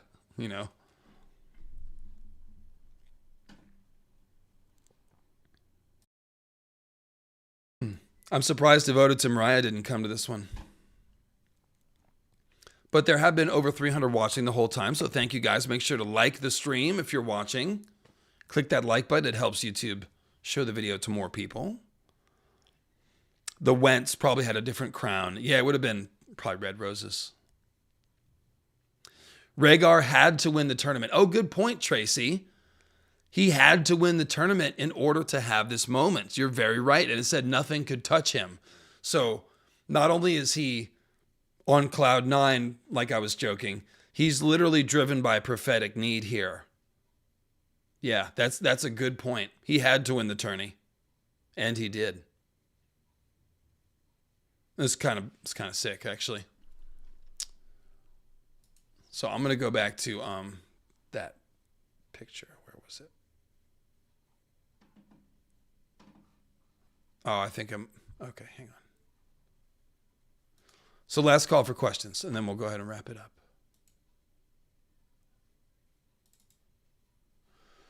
So, like I said at the top, Lyanna is an interesting character. There's a lot to her. She's got a strong personality, and looking at her only as a kidnapping victim or as somebody who was bamboozled by Rhaegar, I don't really think that's the story here. And I think that George is going out of his way to show us what kind of a character she is. She's someone that takes control of her own destiny and doesn't necessarily do what people tell her to do. So there you go. I think it's kind of an interesting combination of some aspects of Arya and Sansa. Definitely, I think we can compare her to Daenerys. Like Daenerys sticking up for those prisoners of war. You know, like I always bring up in the first book. That sounds a lot like Lyanna stopping the bullying. And I compared Dany's moment with that to Jon defending Sam from bullying. So, yeah. Moat Kalin is coming out either Tuesday or Wednesday. I decided to do the stream this week. But thank you for asking. I had to take a couple days off. Everything got pushed back. I had stuff I had to do. Why was Robert so obsessed with Lyanna when they seemingly had no real interactions or relationships? So this is why I'm saying they must have visited Winterfell. They must have a little bit. For Lyanna to know his nature, not just going on the rumor that she heard he had a kid, she must have met him. So, and you only have to meet someone once or twice to become obsessed with them. So I think that's about all it would take.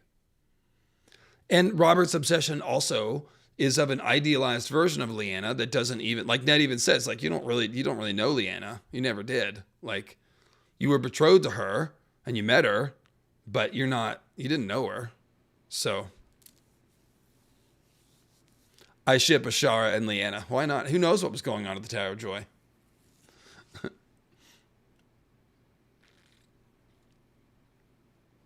Yeah, Robert has an obsession with Rhaegar too. There's no question.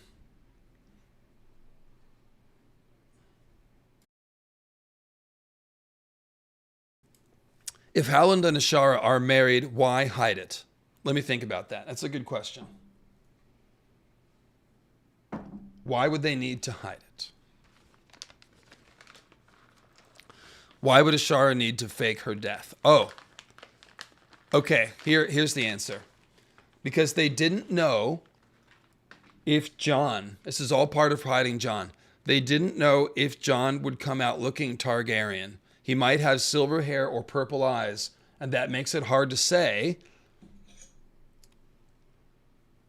Well, that makes it obvious that he's a Targaryen. However, Ashara Dayne has purple eyes, and some of the Danes also have silver hair, like Darkstar. So, the reason why they came up with the cover story that the baby is Ashara Dayne's and Ned's, and by the way, it was Ned's serving men who spread the Ashara Dayne rumors at Winterfell, so that was intentional potentially, is so that way if Jon turned out with purple eyes or silver hair, they could say, oh, he got that from Ashara, his mom. So they need to sort of keep that secret. That would be the theory. Is there a Lyanna equals Quaithe theory video? No, there's definitely not. She's definitely dead.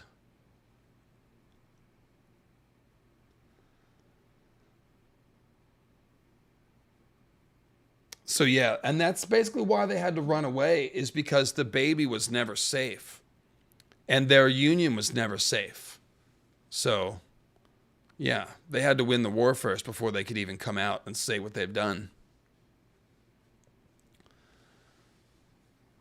I think Jon's eyes are probably dark purple if you get close enough. It's just that nobody looked for him in the north. Yeah, and I imagine that probably like Arthur Dayne, Ashara Dayne. Ashara Dayne was Elia's lady in waiting at court.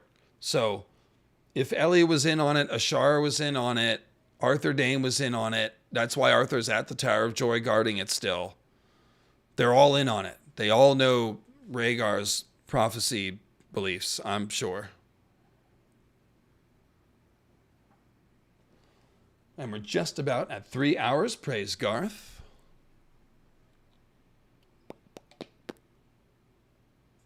No, Lyanna's not Quaithe. She's dead. Ned saw her die. She's definitely dead. Oh, who told Brandon that Lyanna was with Rhaegar? Good question. Littlefinger. And I wish I remember the theory. This is from one of Indie Geek's Tower of Joy videos. Specifically put it together. It was definitely Littlefinger. He definitely had the motive, and he also had the means. Basically, Brandon never comes back home. He gets this idea in the Riverlands after Harrenhal, and then ends up in King's Landing soon after, shouting for Rhaegar to come out and die, which is also called death by threatening the Crown Prince.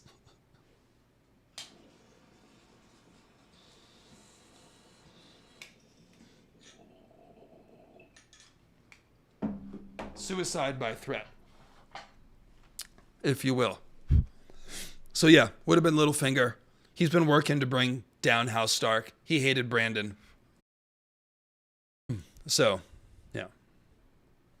I just forget the details of it. It's been a couple years since I watched that Indie Geek video, but that's where it is. He did good work, so I don't mind shouting him out. Rhaegar, Robert, Lyanna, and all that playlist from Indie Geek. There it is. Thank you, Carsnark. Easy to find, though. No, we don't collab. You know, if you notice, like, usually two big content creators, like, it's not a lot of benefits to collabing. It's usually like a bigger and a smaller content creator will collab because it's more mutually beneficial. Like, everyone that knows my channel knows Indie Geek, so we're not really exposing audiences. Whereas, like, me and Greyways Tim, I'm help Tim build his channel, and Tim is bringing us all this awesome content. So we both are benefiting, and that way and we're friends, obviously, but, you know, it keeps happening because it works, so yeah.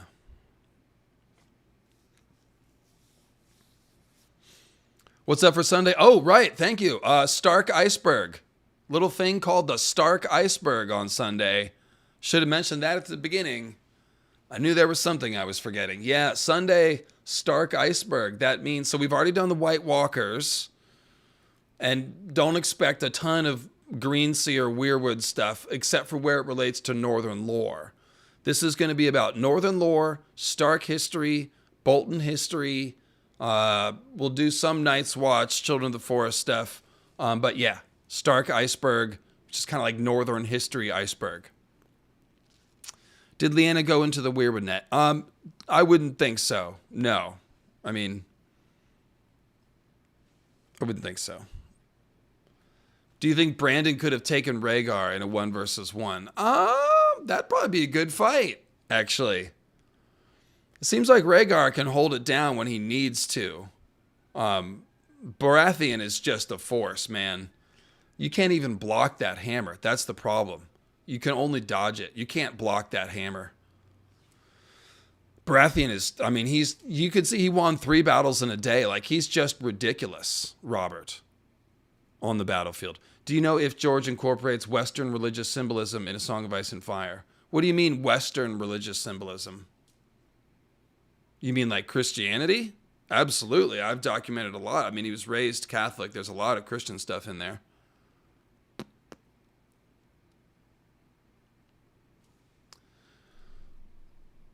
Littlefinger Psychopomp video. I could do a Littlefinger video. It's a pretty interesting character. He does a lot of good symbolism. Yeah, Matt, what do you mean Western? Be more specific. Yeah, I've got a Norse folklore playlist with some of the Norse influences. That's what I mean. Like, in what sense do you mean West? I've gone into First Nations. No, I haven't. That I have not looked into. Not too much. I think we've come across it a little. And he does live in the Southwest, so might be some of that. So we have found Mesoamerican stuff, like those glass candles. That's taken directly from the obsidian mirrors that the shamans would use in South America. And there's a few other things that we've found mythology-wise. Also, the whole idea of the suns replacing each other, that's ubiquitous in Mesoamerican mythology. That seems to be in use. The Quetzalcoatl stuff with the morning star being tied to a comet and also a savior figure. Yeah, there's a few things. But it's more the ancient Mesoamerican mythology that I have found as far as an influence. Yeah, they also had obsidian blades for sure. But the mirrors were the ones that stood out because they're used for scrying specifically. So it's exactly like a glass candle. And yeah, wargs are a bit like skinwalkers. Yeah, so you could definitely look at some of the, I've read, maybe he's read Don Juan, the Castaneda. Let's see. Oh, this looks like another PayPal. Oh boy, from Kirsty. Oh, Kirsty, happy birthday. Laughing Tree. There exists in real life Laughing Tree frogs. That's funny. Ned's promise is 100% pinky swear. Let's see. And Peter is connected with all of it in the form of Howland, but what it now? I'm sorry, let me read this whole thing.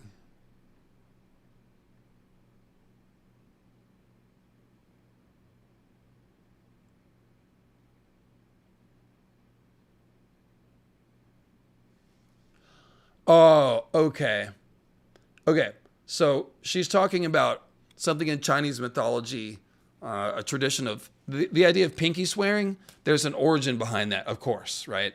And it has something to do with soulmates and using string to bind. And if the promise is broken, then somebody's pinky finger would be broken. And then we've got this guy named Littlefinger who's like deceiving people. So that could be one of the reasons why he's named Littlefinger. That's cool.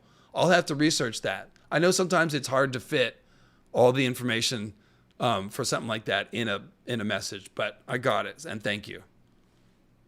That's cool. That makes sense. That does make sense. All right. So yeah, any other questions about Lyanna? She's a pretty cool character and dead before her time, but she's Jon's mommy. Oh yes, I did have a Lyanna theory. Will Jon meet Lyanna in the crypts, right? I definitely think he will. He's been having that reoccurring crypt stream. And if you think about it, Jon's crypt stream is all about how he doesn't belong. He's not a real Stark. He doesn't belong. It's not his place. And that might be about his Targaryen side existing as well. But it's all about his identity. Jon he feels lost. He feels orphaned. He doesn't know who his parents are. It hurts. It hurts. And that's what he dreams about. So knowing who he is and having a place. So I really feel like if Jon meets Lyanna's ghost in the dream, which he should, Jaime talks to his dead mom in a vision. Why not? Then obviously she's going to tell him about the prince that was promised. Here's why we ran off. We did love you. Wasn't that we did love you? We didn't abandon you. But yeah, you're a Targaryen. You're a Stark. So I definitely think there'll be this cathartic moment. Yeah, Lyanna's statue. Exactly. Because Jon's going to visit in a dream. He's not going to walk down there. He's going to be dead. His spirit will be dreaming shit. So that's what we're talking about here. This is astral plane stuff. So yeah, He'll probably just talk to the statue. That makes sense. So I definitely think that, yeah, we're going to see Lyanna. We'll see a vision of her, and it'll be very cathartic for Jon, and it'll help Jon understand who he is and what he's supposed to do. Yeah, is Rhaegar's harp in Lyanna's crypt? It was a popular theory. There's so many things. I really think that there could be a dragon egg down there, and that's why Jon is having reoccurring dreams, because the dragon eggs are giving Dany dreams. Like Drogon's egg, Drogon is manifesting in Dany's mind before the egg hatches. And so it seems to be why the Targs put the eggs in the cradles of the newborns so they can bond even before the hatching. So I would like it if there's a dragon's egg down there that's giving Jon this reoccurring dream. And that when he gets down there and sees it, you know, he'll see a dragon down there, basically. In the spirit world, it would be a dragon. That would be cooler than the harp. But maybe Ned brought the harp back from the Tower of Joy. I don't know. Harps are kind of big, actually. Definitely Force Ghost Lyanna. Are the Crennog men part squishers? Yes, Lucas. Absolutely. Bride Cloak. Yep. Bride Cloak could be a good one. Could be the whole care package, you know? Right. Oh, the statue crumbles to reveal the secrets behind it. That's cool. Not all harps are big. Yeah, it's a mini travel harp.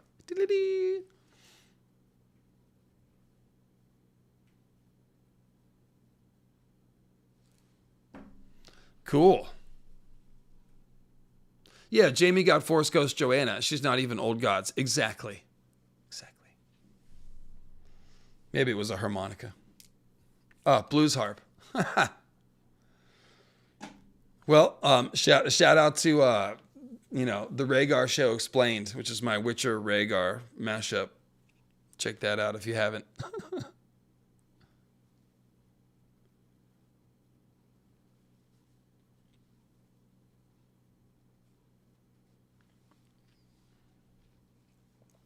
That's cool, Kirsty. Right on. Small harps are called lyres. Rhaegar is a liar. All right. Cool, guys. Well, thanks a lot. I'm going to go ahead and roll. It's about 3 hours here we're at. And I will see you on Sunday with the Starkburg. Like I said, don't miss that. Oh, are there more super chats I didn't get? Let's see. I thought I got them all.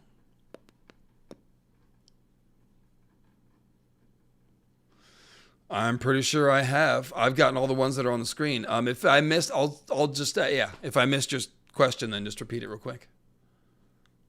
I think I got all the PayPals, unless another one came in. Nope, that was it. So yeah, did I miss anyone's question? If so, let me know. Make sure you click like. Thank you. There's the Rhaegar Show link. And yeah, Sunday's going to be fun. Sunday fun day. We will talk about Bolt On. Oh, yes, we will. We'll talk about everything in the North. All right, guys, cheers. I will see you later. And if I missed your super chat question, just put it in the comments and I'll answer it there. Cheers, guys.